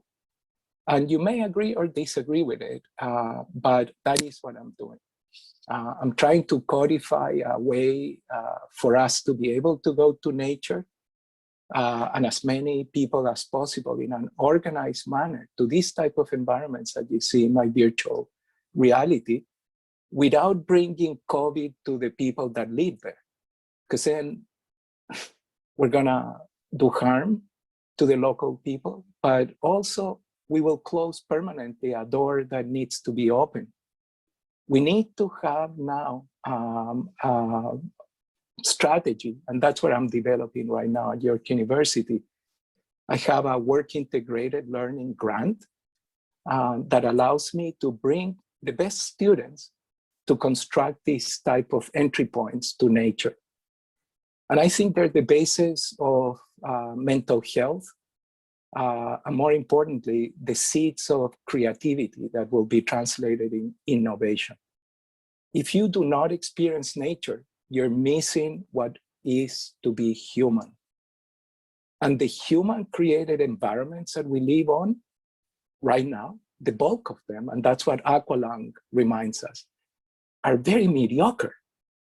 Were designed at a time where people did not care about each other that much, clearly. Otherwise, they would not have designed it like that. So can you fix it? Heck yeah. And Camila gave us a really nice list. Michael gave us a good set of challenges. But I'm now challenging you all to think about this collectively. How do we organize ourselves as universities, colleges, public health, etc., private sector, NGOs, to ensure that the human experience can again be mediated through protected nature and touch nature. So we can get that sense of that wonder, that joy that nature gives us, you know. And I'm gonna leave it at that, and I'm gonna encourage you to, when this is finished, when you're done with this call and all the other Zoom calls that you must have today, go outside for 20 minutes. Because even the backyard or the park, or if you have something like this close by, will nurture you back to mental health. It will make you whole, and it will inspire you to continue to innovate. And then then you'll be ready to be a whole human again. Thank you. Thank you so much, Jose. I think this is a really important message, especially when we're dealing with COVID and we see so many, the urban environment seems to collapse in on us, and we need to find ways to regenerate, reestablish our link to the world. So I think your message is very key. And an interesting juxtapose, actually. Our next speaker, who unfortunately due to his name is Gary Lumumba. He is a hip hop artist. He was organizing the concert that ran just before this here in Nairobi. Right now in Nairobi, it's about 7 p.m. Due to curfew, which happens very soon, he couldn't come on because power went out, and if he goes anywhere, he'd be arrested. Curfew here is taken quite seriously. So he asked me we did get some video footage, and I've actually been posting on Twitter, and I'll post a Twitter handle in the chat later on. But was able, before his phone died, to do a quick 1 minute interview. But we'd also got a drone for this event, which is, I guess the UN is good for something sometimes. And the drone, just to show you some of the shots. And I think it's a really interesting juxtapose against the need for nature and then what I'm going to show you here. So I'm going to do a few shots of just the drone shots of Mathare. Mathare is an informal settlement, second largest informal settlement in Kenya. About 750,000 people, 75% of them under the age of 30. Very few public spaces, and a very, very high per square kilometer density rate. So anyways, let me just show you some, you're going to need to share the screen, I guess. Okay, so sharing, and then so these are, can everyone see? So these are just some drone shots of Mathare. Again, it's, I'll just let it with no sound. I think it'll be an interesting view.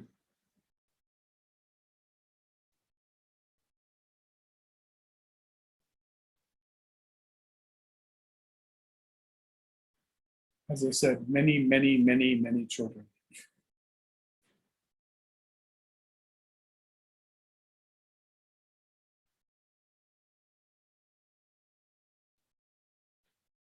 Most of these apartment blocks have no indoor plumbing, no indoor water, and have probably about 7 to 8 people per, say, 10 by 10 room.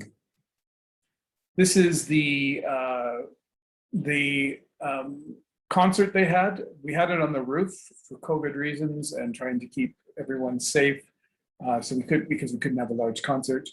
We tell everyone to wear masks, they most of the time do. And these are the different artists that we're getting ready to present. And they were extremely happy to do so. They had a lot of fun, actually. ME stands for Mathare Empire, which is the youth group. And there's, again, many, many, many youth groups that are kind of the core of programming and core of basically community services in the whole, all of Mathare. Hand washing stations, Habitat Norway, which is a partner of ours, UN Habitat. And there's Gary in the middle who's getting down. So let me move over quickly to the video from Gary. He's just going to introduce to you what he did, importance of culture, and such for the community. And sorry for there's no sound, but it was by a drone, so the drone didn't have sound. But this will have sound. If you give me 2 seconds. Click in, and then, so this is Gary. And anyways. Hello everyone, I go by the name Gary. I've been coordinating for today's event. Today we were celebrating the creatives and the innovators. It's World Creativity and Innovation Day, and it's been a lovely day. We've seen performances from several artists, both male and female, doing diverse things in their field. It's been a good occasion, and we need more of this. The creatives are being ignored. We need some more of this, yeah. But I want to say thanks for the event, for the day. I want to thank UN Habitat. Much. I want to thank Mother Environmental, and also I want to thank Mother Empire for making this event happen. It's been successful. It's been a good vibe. I hope you guys will watch the footage. It's beautiful, I promise. And let's see what the future holds as we create our urban future. Thank you. Nice. Hello everyone. I go by the. There we go. Anyways, so that's, again, that's, where am I? How's that coming up? Okay, everyone can see me, right? I have to stop sharing. That's fine. Okay, there we go. Yeah, anyways, that's Gary. Mathari Empire is a youth group there that organizes cultural events. Much of the culture plays a really critical role in informal settlements. It's one of the only times that people oftentimes can come together to really celebrate what they're doing. Oftentimes we don't see kind of the, I guess, lived lives of people who live at this level of poverty, where we're talking the vast majority of them make under $5 a day. And it's just, I think it's important to note, and I think it's also really important to balance, to look at the two sides when we're looking at needing to get to the environment and needing people to have the natural environment, and then look at the environment we were just in, where these people probably have absolutely no chance to do so.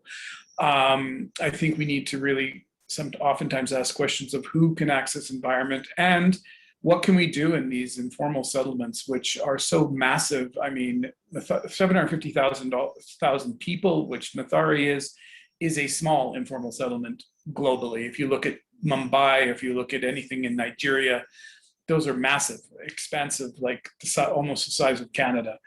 And people stacked up 1,000, 1,500 per square kilometer and such. So I think it's important when we're, I guess, reflecting on culture and such, to really reflect that the vast majority of the world live in poverty, and that we need to, we clearly need to promote culture, and we also need to look at the basic needs that people are facing and ensure that people have a sustainable livelihood and lifestyle to get by. Thank you very much. Thanks, Douglas. Next on our agenda is Miss Yvonne Young. She's the manager of urban design, City of Brampton. Thank you, Alex. Hi, everyone. I'm Yvonne Young, manager of urban design with the City of Brampton, a city of 0.7 million population within the Toronto region in Canada. I want to start off by saying, as a member of the City Hall, we are facing a lot of challenges every day, but also as a designer really loves challenges, because with every challenge, it also inspires innovation. And I think this is what this talk is about. So 3 key challenges that we are facing within the City Hall is limited resources. We need more efficient operations. And also we need to sustain a feedback loop to tap into the hidden resource within the civic society. So what I want to share with you is a tangible example that I have the good fortune to work with Ken Greenberg and Maddie Samitidi on this panel in here over the last couple of years. So it is about looking at infrastructure differently, both hard and soft. So that means not just focusing on upfronting transit, water main, and sewer, but also making the critical human services available from day one, so that we can use that to shape demographic. The second thing is that we're looking at resource very, very differently, including the untapped resources, both current and future, both environmental. So there's a lot of talk about the importance of getting access to nature for cognitive performance and other matters, but also human resources too. So thinking about how we can shape the future demographic to be a lot more competitive. And then lastly, I want to share with you a very tangible example of how we are using the design prototyping and using that to generate a whole wealth of resource that wasn't exist before. And the mechanism to do it is helping people to color beyond the lines, giving them the tools that they can solve multiple problems at the same time. And this is something that Mitch has shared in the opening remarks. So I'm going to do a share screen, and I want to give you some of the few background. So what's shown on screen here is a vision that is endorsed by our City Council back in 2018, and primarily is looking at making a major shift from a car-oriented environment that is very manufacturing focused to a city of transit-oriented communities. So this is a really big fundamental shift, but also at the same time, and using that to address three key bottom lines. So we're using this to also changing the way how we operate within the City Hall. For example, for health, we're looking at a population where 60% they are considered obese or overweight. So we're now working really closely with public health office in all the matters that we're doing in design planning, particularly ensuring there is equitable access to open spaces. For social, we're looking at 55% bonds outside of Canada, and the city is also considered as one of the most diverse, growing the fastest within Ontario at 3 times the standard. So that means we are focusing on creating innovation district. We're trying to make this city into a collective landing ground for the new population. And then lastly, for economic development is that we're focusing on the young population. So what is interesting is that 40% of our population are under 29 years old. So we're focusing on working with the school board and different agencies together to create a well-educated population through providing opportunity for global competency. So this is really reshaping how we are doing the operation within and also outside of City Hall. The next slide I want to show to you is one of the key fundamentals that we find that can potentially be served as a prototype to repeat across the city region is trying to find a way to remove the need of a car and fundamentally providing people with the freedom to travel around and getting connected. So it's looking at a 20-minute walkable neighborhood and also looking at resources differently. So we're focusing on working with a conservation authority and finding a way to tap into the creek-to-creek connection and using that as an example to show how across the region, when all the connection is north to south, how we can very intentionally creating equitable access and of this nature through creating these creek-to-creek connection. So what's shown on screen in here is a very interesting test case that we are now working with different stakeholders, particularly using this to help people to understand a clear vision from day one. And they can use it with the shared platform to look at multiple scales. So that means very intentionally when we're creating a 20-minute walkable neighborhood is early on already orchestrating the conversation and thinking about what are the needs from both public sector and private sector, and using this to create the shared digital platform that private sector can also use, so they can use it to kind of test their phasing and test their model. The last slide I want to share with you is a very exciting project that we're working on. It's called the Urban Community Hub. And what is interesting about this approach is that we are really focusing on color beyond the lines, thinking about education as a way to provide lifelong learning and on-site working, looking at providing walking school bus so we can eliminate the need of a car together. Looking at opportunity to improve affordability and by creating really tangible opportunity for people to get training, really enriching the education, the traditional K-12 education providing by the school board, by using this as a platform to plug in post-secondary education, to plug in the civic society, to plug in also entrepreneurship, and using this to generate a whole new wealth of resource. So this is an example of showing how within the City Hall, we're also trying to use design thinking to innovate, and particularly the power of using design prototype.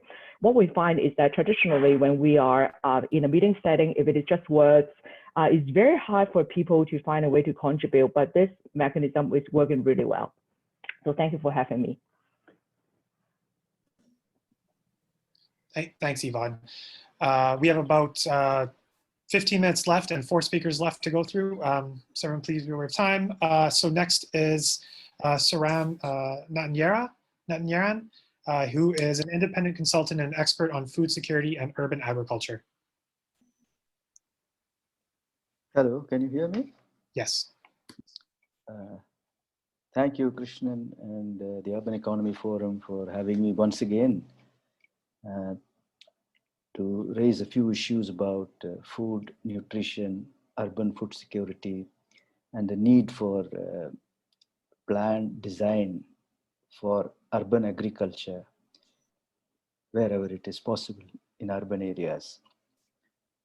I have a share screen, if I may. How do you do that?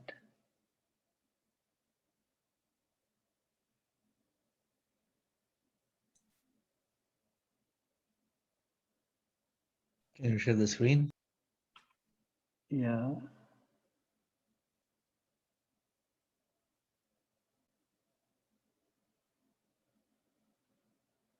Have you got it?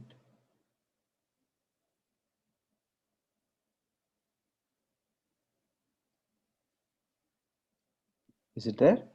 Can you all see it? No, it's you have to hit the share screen button and then select your file that you would like to share.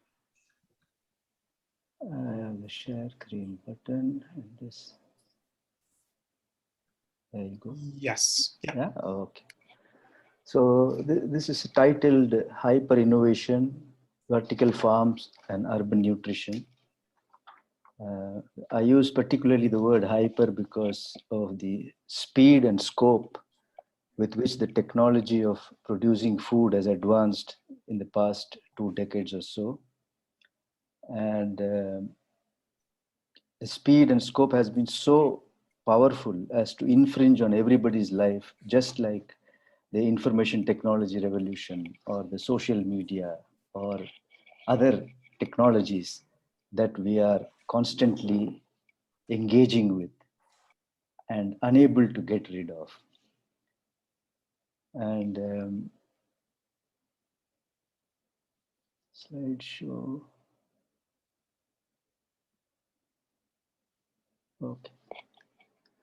So the basic theme is to flash a few points about the technological innovations in food production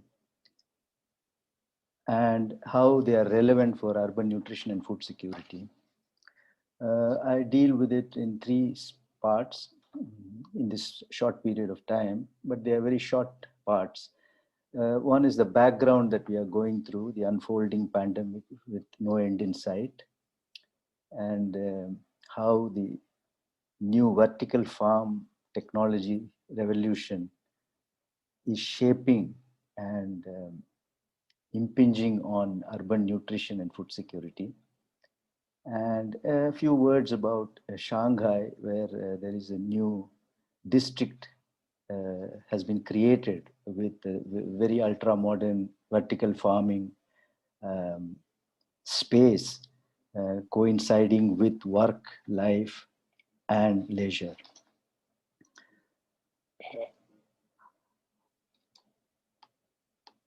The slide doesn't seem to be moving. Click it. Ah, yeah. There it is. Okay. So the ongoing pandemic has highlighted 2 major fault lines in the urban sphere. One is related to housing and the other is related to food. All of you must be aware from the media coverage of America, where tenant evictions and access to food have been very important news items in the media. And millions are threatened by these twin emergencies of the fear of eviction from households, of their houses, and unable to afford food. These 2 emergencies are, however, derived consequences, or they are fallout from the direct effects of the pandemic induced lockdowns on employment, incomes, and livelihoods. Last year, the UN Secretary General had warned that there is a serious risk of economic collapse if this pandemic is not dealt with in the right way. And In this background, I would like to place the issue of how local self-sufficiency in food in urban centers might be one of the important elements to plan for in the future. I'm glad that Camilla and Mitchell Cohen had referred to the importance of urban sustainability and the importance of urban farming in it.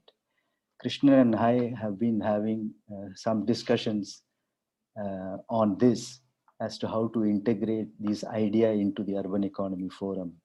And we also have a proposed project to study urban agriculture in China, where it is extremely relevant given their very small land area and shrinking arable land. That apart, this particular presentation is part of the project work that is being compiled for that.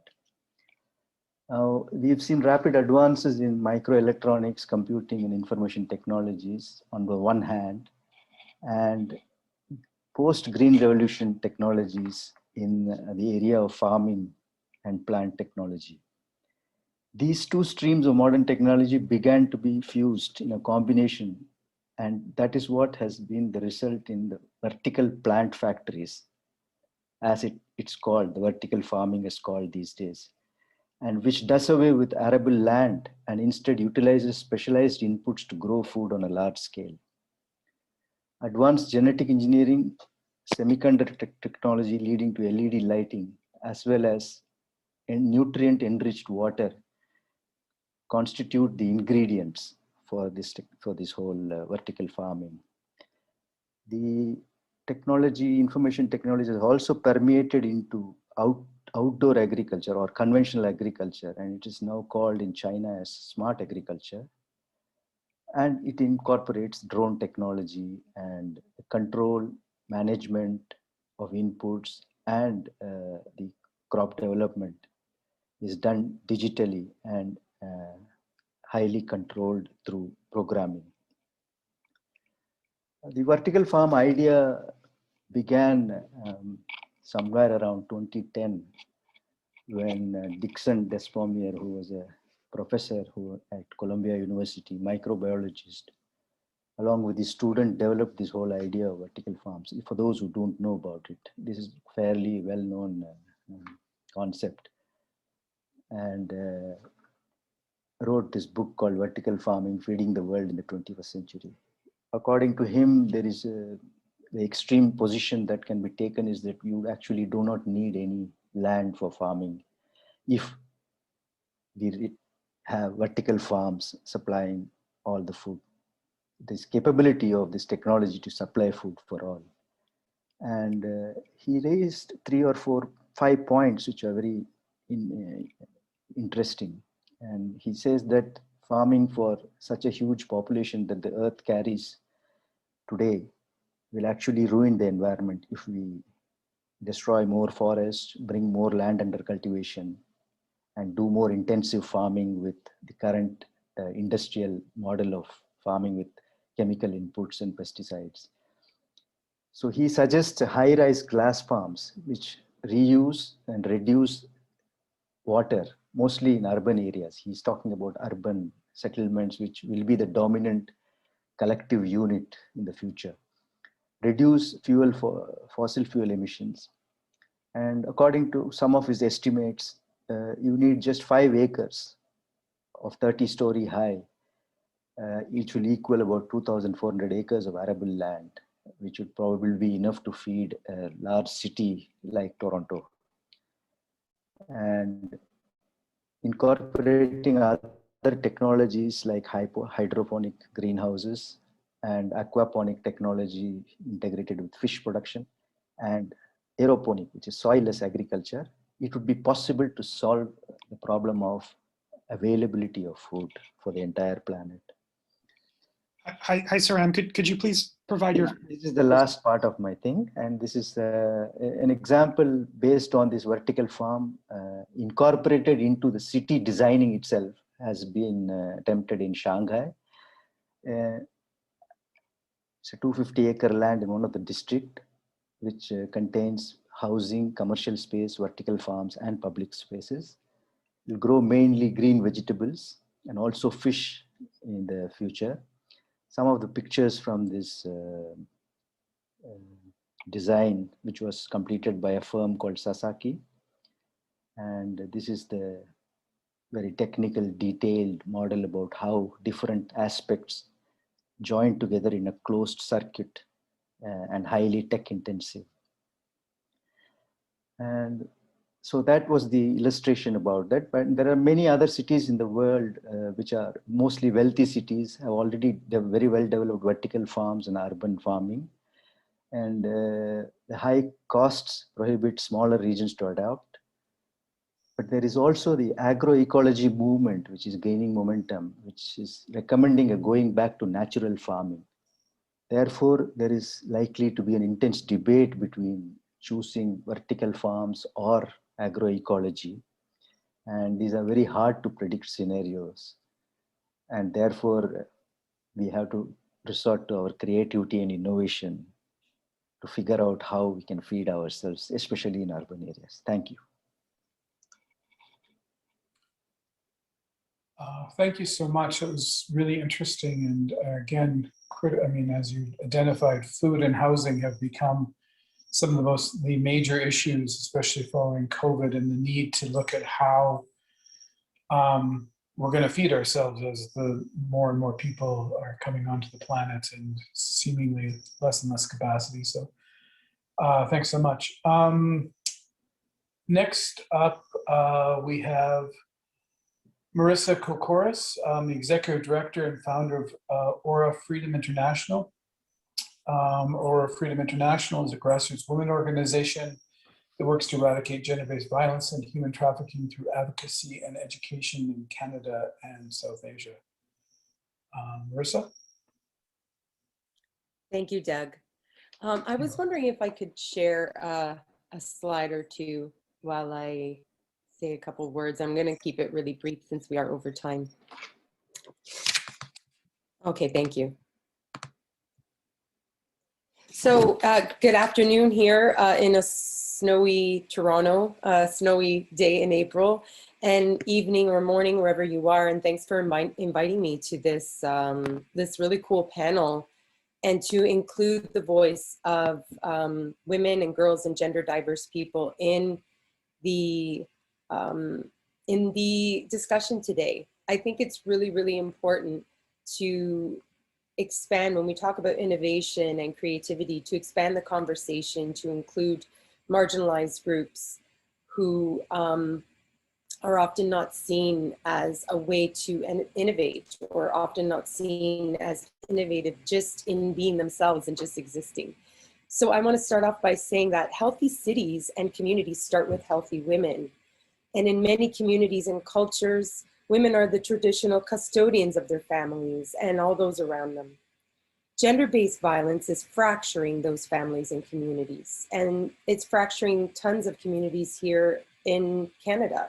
It's disrupting education. It is creating intergenerational trauma and addiction and poverty. It is limiting economic empowerment, as we know, and it's perpetuating poverty. It is destroying cities.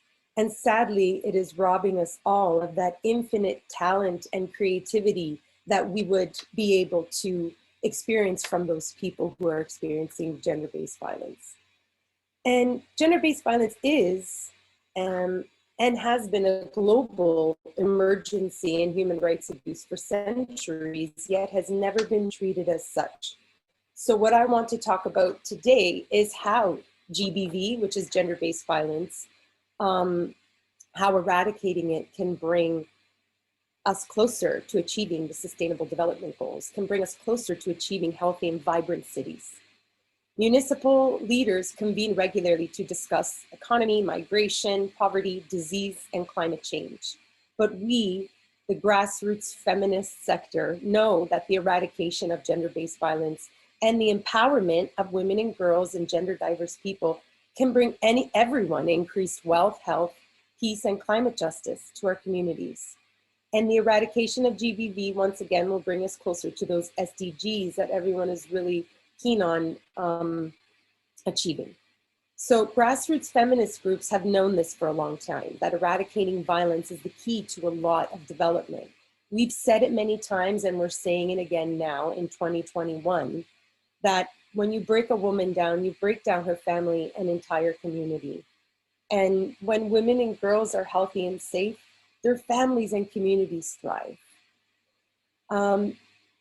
The only way forward is to go back to the beginning, to the root causes of violence and exploitation. And I've heard a few people speak about equality, and we have to look at patriarchy and gender inequality. And then we have to look intersectionally at systemic racism and colonialism and what that has done to communities here in Canada and beyond. Homo and transphobia, ableism, classism, and more. Equity is everything. So gender-based violence in Canada, to us and many of my colleagues and peers, is a national emergency in Canada. So it's time to act accordingly. Our Relentless Resilience Campaign, so Aura Freedom is a grassroots women's group based here in Toronto, and our Relentless Resilience Campaign looks at different forms of gender-based violence like femicide, like intimate partner violence, like missing and murdered Indigenous women and girls.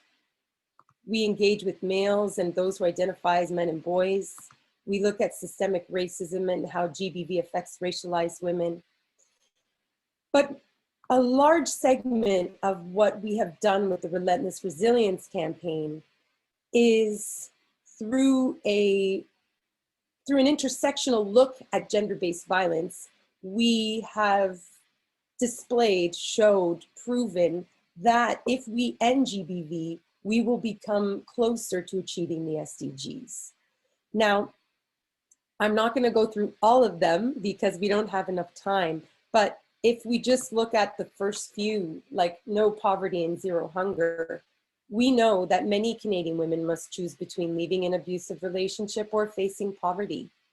Many of the women that we work with here in our organization, the first thing they need is a roof over their head and a domestic violence shelter when leaving a violent situation. And they also need food cards, grocery cards for food.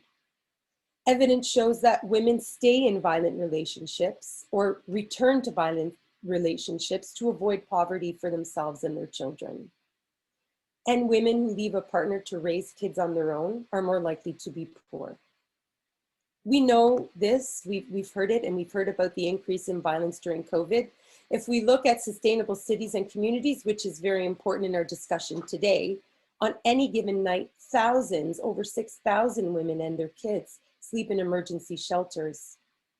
In Toronto, some women that I work with are waiting, I think that's even longer now, 14 months plus for housing, living in domestic violence shelters for 14 months plus. Domestic violence shelters is emergency housing. It's not transitional housing. It should be for a very short period of time. And we know the housing crisis facing women and their children who are experiencing gender-based violence. It affects health. Women who have experienced sexual assault are more likely to attempt suicide. And probably one of the saddest facts in our NGBV to Achieve SDG snapshot is that children who are exposed to family violence have 2 times the rate of mental health disorders as those from nonviolent homes. These kids are the future of our cities. And so when we talk about healthy cities and innovation and creativity, when we look at how can we creatively move our cities forward, we have to look at gender-based violence. We have to look at the inequities that women face, systemic racism, gender inequity, and harmful gender norms that contribute to violence against women. It affects education. If you could please share your concluding remarks. Yes, absolutely. So our concluding remarks, as you can see, is just that ending gender-based violence will benefit everyone, and that ending GBV will get our post-COVID cities and countries back on track. Thank you for inviting me here today. Thank you, Marissa. My apologies for cutting you off there. Next on our agenda is Sean Tusi. He's the principal architect and member of a Forbes magazine council. He's also the co-founder of Globe 3D, creating digital merchandise and software solutions for multimedia technologies. Sean, go ahead. Thank you so much, Alex, and greetings to all the members. Considering to save some time, I've sort of minimized the presentation, but if anybody would like to collaborate or discuss this or take it further, I would love to. Feel free to reach out to me. I'll put my information in the chat, and feel free to reach out. I would like to discuss it with anybody who's interested to do more brainstorming. So my talk is more about the effects of remote work and virtual interaction that came with it, and how it's going to change urbanism, our personal behavior, and how it's going to bring new technologies in the future. So remote work and virtual events like what we have today have been one of the largest outcomes of this pandemic. And I believe the impact is going to continue past the COVID era. While remote work may seem a small change in our lives, it will have a huge impact on the way we will interact with the world. It is already changing our daily habits. My kids used to go to a physical piano class. Now they're going to virtual, and we're thinking we're not going to go back to the physical, even if the pandemic is done, because it is more convenient. Housing patterns have changed. People are sort of avoiding downtown and going to suburban areas. Commercial and residential real estate are changing. And in general, urban design of the cities are changing because of this. And I believe, while it might be a little bit of a reduction, but this is the direction that probably the future is going to be. So the change doesn't stop here, though. Remote work is changing our interaction with the world, and it is fast-tracking us to a world of virtual interactions. The World Wide Web has been around for 30 years, and as the world is offering more ways to interact virtually for our everyday interaction at work or personal life, ways to establish trust is a very important part of that. I don't think we would really easily get comfortable working remotely and trust our colleagues during pandemic if it wasn't of the history of the trust we had with them before the pandemic. So if we agree that the trust is fundamental base for any, most of the interactions, then the question becomes, how are we going to create it in a digital world of VR and AR, where people can choose to be anyone? And that, I believe, is going to be a huge challenge facing cities, facing companies, and at the same time, it could be a great challenge. My prediction is that the future of interaction will be more and more virtual, especially with the rise of augmented reality and virtual reality, and what they can really provide and bring in. So this is going to bring a lot of opportunities, new companies, startups, especially for developing countries. And beside that, we're going to see a lot of more remote works, virtual meetings, virtual trade shows, virtual museums, and virtual events. But at the same time, the challenge of trust is going to be something that is going to haunt us, and it's going to only grow as these opportunities grow. So issues we're facing even right now around online misinformation and fake realities and fake videos are just the beginning. And I believe this great challenge will at the same time bring us the future Googles and Amazons as a great opportunity. Technology startups that we focus on solutions to establish trust and solve this issue in a future world, and impact that they're going to have in our cities and our people and our future lives. That's it.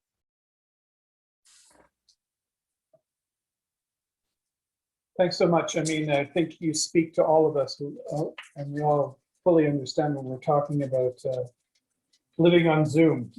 It seems to be a 12-hour, 24-hour sometimes life. But thank you I think it was really important points.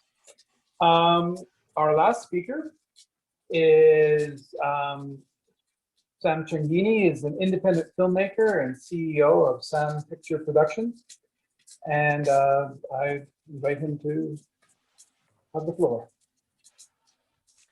Thank you very much, Alex. It's really a pleasure being here. I would like to share a screen again and see if I can go through my PowerPoint here.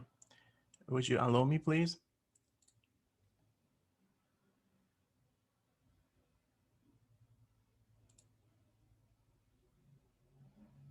Should be able to, Sam. Okay, I try. Mhm.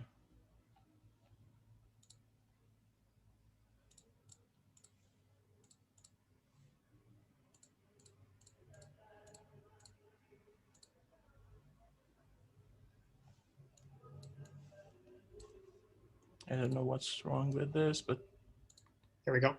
Can you see now? Yes, sir. Okay, good. Thank you. So my name is Sam Cegini, and I'm an independent filmmaker, animator, and graphic designer. Today, I want to take this opportunity to talk about limitations that can lead to innovation and creativity. And it's based on my experiences making videos. I've been making videos for the last 15 years. I started making them when I was 14 years old. And this is my first studio, by the way. So walking in this direction goes way back. I've grown up in an artistic family. My mother is a painter. My sister is a musician. My uncle, my late uncle, who used to live with us, was a painter, musician, and poet. And my father used to play an instrument, but in an artistic family, somebody has to earn money. So he left playing instruments. And it was, I was 13 years of age, 14 years old, that one day my uncle walked into my room and asked me if I could send his script to Steven Spielberg. He had written this script. And of course, I knew that who Spielberg was, of course, but being 13 years of age, I was not really afraid of getting in touch with him. I had the courage to send the script to him. So I searched online for his email address, and I eventually found something, and I sent the script to him. I have no idea if he received the script, but it taught me something that I could connect with the world sitting here in my room and make connections. I could just connect to the world. And I got to connect with a lot of people from around the world. So the internet has always been this magical door through the world for me, and opening new horizons for me. When I was 18 years old, I came across this call for entries from my favorite artist, Chris Berg. They wanted to do a music video for A Spaceman Came Traveling. And I had this whole image of the video in my head, but it was too expensive to make. Being 18 years of age with absolutely no budget and no equipment, I started connecting with the actors and actresses I had in mind for the roles, and very famous ones. I even got to talk to one of them, and of course she just passed because they didn't really believe me that I'm going to make a video for Chris Berg. So the reality really hit me pretty hard there, that I couldn't do much without a reasonable budget. And this opened my eyes to my limitations and what I had available. So I started changing my point of view, and I changed this whole direction of the film to animation. And I had no experience making one. I had just started studying graphic design in the only art school for boys in Qazvin, Iran. And I just bought some pastel papers and started drawing those scenes I had in mind using charcoal. And for putting them into the computer, I had no scanner, and there were no smartphones yet. So I used my Sony Ericsson phone to take pictures of those drawings and put them into the computer, and put them into the computer to just start messing around with the software, trying to add some motion to my drawings and make the video out of it. It turned out to be video art more than an animation, you know. But I learned that I must use whatever I have available to deliver those ideas. That's the important part. So to just make them alive. And I even started searching for sponsors to make this video. I was fortunate enough to work with the International Architecture Research Association at the time. And it was just, I was really lucky to be there, being in this international atmosphere. And as I mentioned earlier, I was filming the sessions, these inspiring panels for UN Habitat. And Mr. Pourvazir may remember the day that I presented my first ever PowerPoint to show my proposal to ask him sponsor my first video project. I eventually submitted the video to the competition. It did not win the competition, but later it was screened in another competition in Isfahan Contemporary Museum of Arts. This is my picture at one of the events.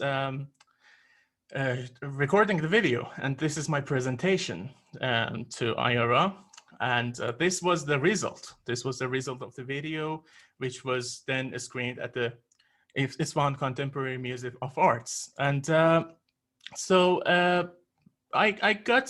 later it was screened in another competition, and then it led to connecting me with the guitarist of Chris de Berg, because he had seen the video and he had liked it very much. So I learned something new there, that even though I didn't win the competition, I was happy to use my creativity to build the contacts and move forward, just to create something new out of it.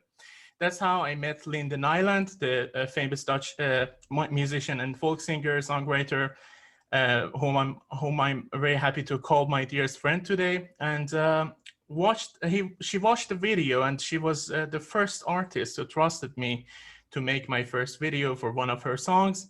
And that's how I got to make Traveler, my first animation. And it was my first animation, and took me a year to figure out how to make one. And I had no idea how to make an animation. I just started learning and did the entire video with errors and tutorials. I even invented my own way of making an animation, which was really time consuming and makes no sense now that I know how to make one, but that's how I managed to make the first one. Eventually, I found myself being a music video director, even though I had no time to continue my studies, which I wish I could have, but it taught me something. That's how I can deal with barriers and limitations and make the best of what I have to give birth to the images I have in mind. I just wanted to give you a background of where I'm coming from. So because I believe I wouldn't be here today if it was not for all those errors, trials and limitations I faced along the way. So today I'm here to speak about my latest experience, Jacko and Jack Check's video for King Crimson's Jacko and Jack Check. I made an animated video for Sir Lenny Henry, produced by legendary British producer Chris Porter back in 2015. This is Chris Porter. And this is Lenny Henry. We made the video called The Cops Don't Know. It was about the Black Lives Matter campaign. And Jacko Jackcheck was the composer of the music and had co-written the song with Lenny. And that's how I met Jacko for the first time. So 5 years later, in 2019, Jacko gets in touch with me and asks if I still make animations. We talked about it, and he informed me he's working on his new solo album. And that's how we started working on The Trouble with Angels. It was a song inspired partly by The Wings of Desire by the German filmmaker Wim Wenders. And it was partly written, inspired by this film. So I asked Jacko to send me an invitation letter so I could travel to England for the shooting. But then we totally lost connection because of the protests going on at the time. The government had turned the internet off here. He had to send an invitation in an envelope to post it to me, and I received it after, I guess, 2 weeks. So in the meantime, I had asked my friend in Turkey to inform him why I was not in touch. So I asked my musician friends, Linden Island and Bert Ridebus, who happened to have a tour in the UK by the time, to pay a visit to Jacko. So could we move to wrapping up? This is really fascinating, but we have. Yes, of course. I will just pass this very quick. This is my last part of the presentation. So Jacko booked this green screen. He booked the flights, the hotel, and everything. We wanted to go to Turkey, to Istanbul, to shoot the video.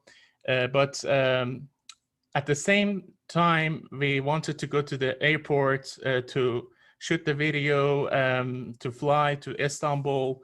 It was the same day that the tragic plane shooting happened in Tehran, and all flights were canceled. So eventually, Jacko wrote me that we may not be able to do this if we don't do this online. So I understand if we cannot make this video.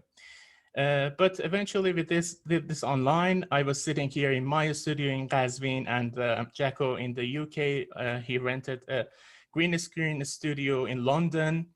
And I had projected the picture on my wall here. And on the other side, the British filmmaker Toby Amis, who was helping us as a cameraman, got the directions from me to then pass on to Jacko via a Bluetooth headphone. And Toby had clamped the phone to the camera, to the monitor of the camera, to enable me see the shots. So that's how I could direct the scenes. And after shooting Jacko, I still needed some more shooting to do. And as I wanted to do this in Iran, but as soon as I planned to shoot the videos here, the pandemic of COVID-19 appeared out of nowhere, and all the shootings were canceled again. So I had no choice to continue doing it remotely again. My dear friends Lyndon Island and Bert Riedebus offered me to buy a green screen in the Netherlands so we could shoot those videos remotely there. And eventually we did record the videos in the Netherlands and in partly in Turkey. So these are some shots of how we actually did this video for Jacko Jackcheck. And this is Netherlands. These parts are recorded in Istanbul. And those scenes were eventually shot, and I could make this video. And not only we did make that happen, we made an entire new video for Jacko titled Uncertain Times, starring Al Morey. And that's how I met Ian Anderson of Jethro Tull, because Jacko had recommended my videos to Ian Anderson of Jethro Tull. And on the occasion of the 50th anniversary of Akolong, the video that opened this event, we made this video for Jethro Tull. And I just had sent my, I had met Ian Anderson, and we discussed the video, and it was premiered on the Rolling Stone later. And I think— I'm going to have to cut you off there. Yeah. I apologize. Thank you greatly. And maybe you can share your presentation in the chat. I'm sure the speakers and everyone else would be interested. Yes, in. sure. Just one word to finish my presentation here. It's 2 sentences, please. The 2 end. sentences. Yeah, sure. It's been really surreal for me to, be able to make this, but I don't think that it would be possible without all these limitations. And throughout the way, we turned these barriers into wings for our creativity and innovation. That's why I wanted to take this opportunity today on this special day, to share my experiences with you. Thank you so much. Thank you, Sam. And I apologize for cutting you off there. No worries. So that is our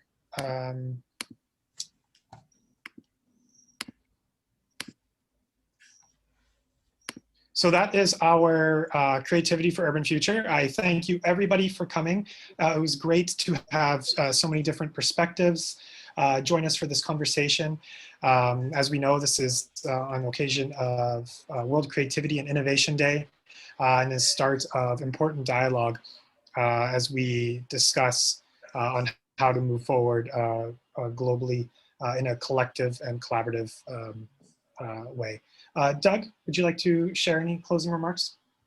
Yeah, I think that covers it, Alex. I think it's been really amazing that the different interpretations of creativity and innovation and where it shows up in urban sustainability. I'm really excited to see everywhere from social inclusion to agriculture to sustainability, environment, I think, and the last presentation, which basically took us through the journey of a creative. So yeah, really excited. I hope this conversation can continue on, that we can continue to come together in different forms so that we can expand upon the ideas and how this moves forward. Thank you so much, everyone. Thank you, Douglas, and Alex and Krishnan for moderating this session. Thank you all of the speakers for great highlights. I learned a lot myself. As you mentioned, we have different vision, perspective on the subject of creativity. I believe creativity is so important. And by creativity, we always find some solution. We are able to turn our limitation to opportunity. And because we need to transform many things, I want to focus about lifestyle. We need to provide more room for creativity for young people, in different contexts. We need to involve and engage everyone to create kind of global movement for changing the world to have better world. Thank you so much. Maybe Krishnan, you want to say something? Not really. I just want to thank again everybody.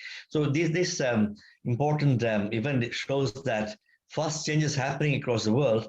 So we need to rethink the matter of urban development in a more holistic way, so that the housing and style of the urban future will depend on complex elements. And one of the most important that came to mind was how, for example, one of the SDGs, for example, SDG 5 relating to gender, can indeed impact on all the SDGs, just like SDG 11 impacting everybody else. So it means we need to be innovative in mixing and matching and creating, so what shall I say, synergies across the SDGs, so that we're able to ultimately come up with a world that we all can be happy with, if not now, at least for the next generations. Thank you again.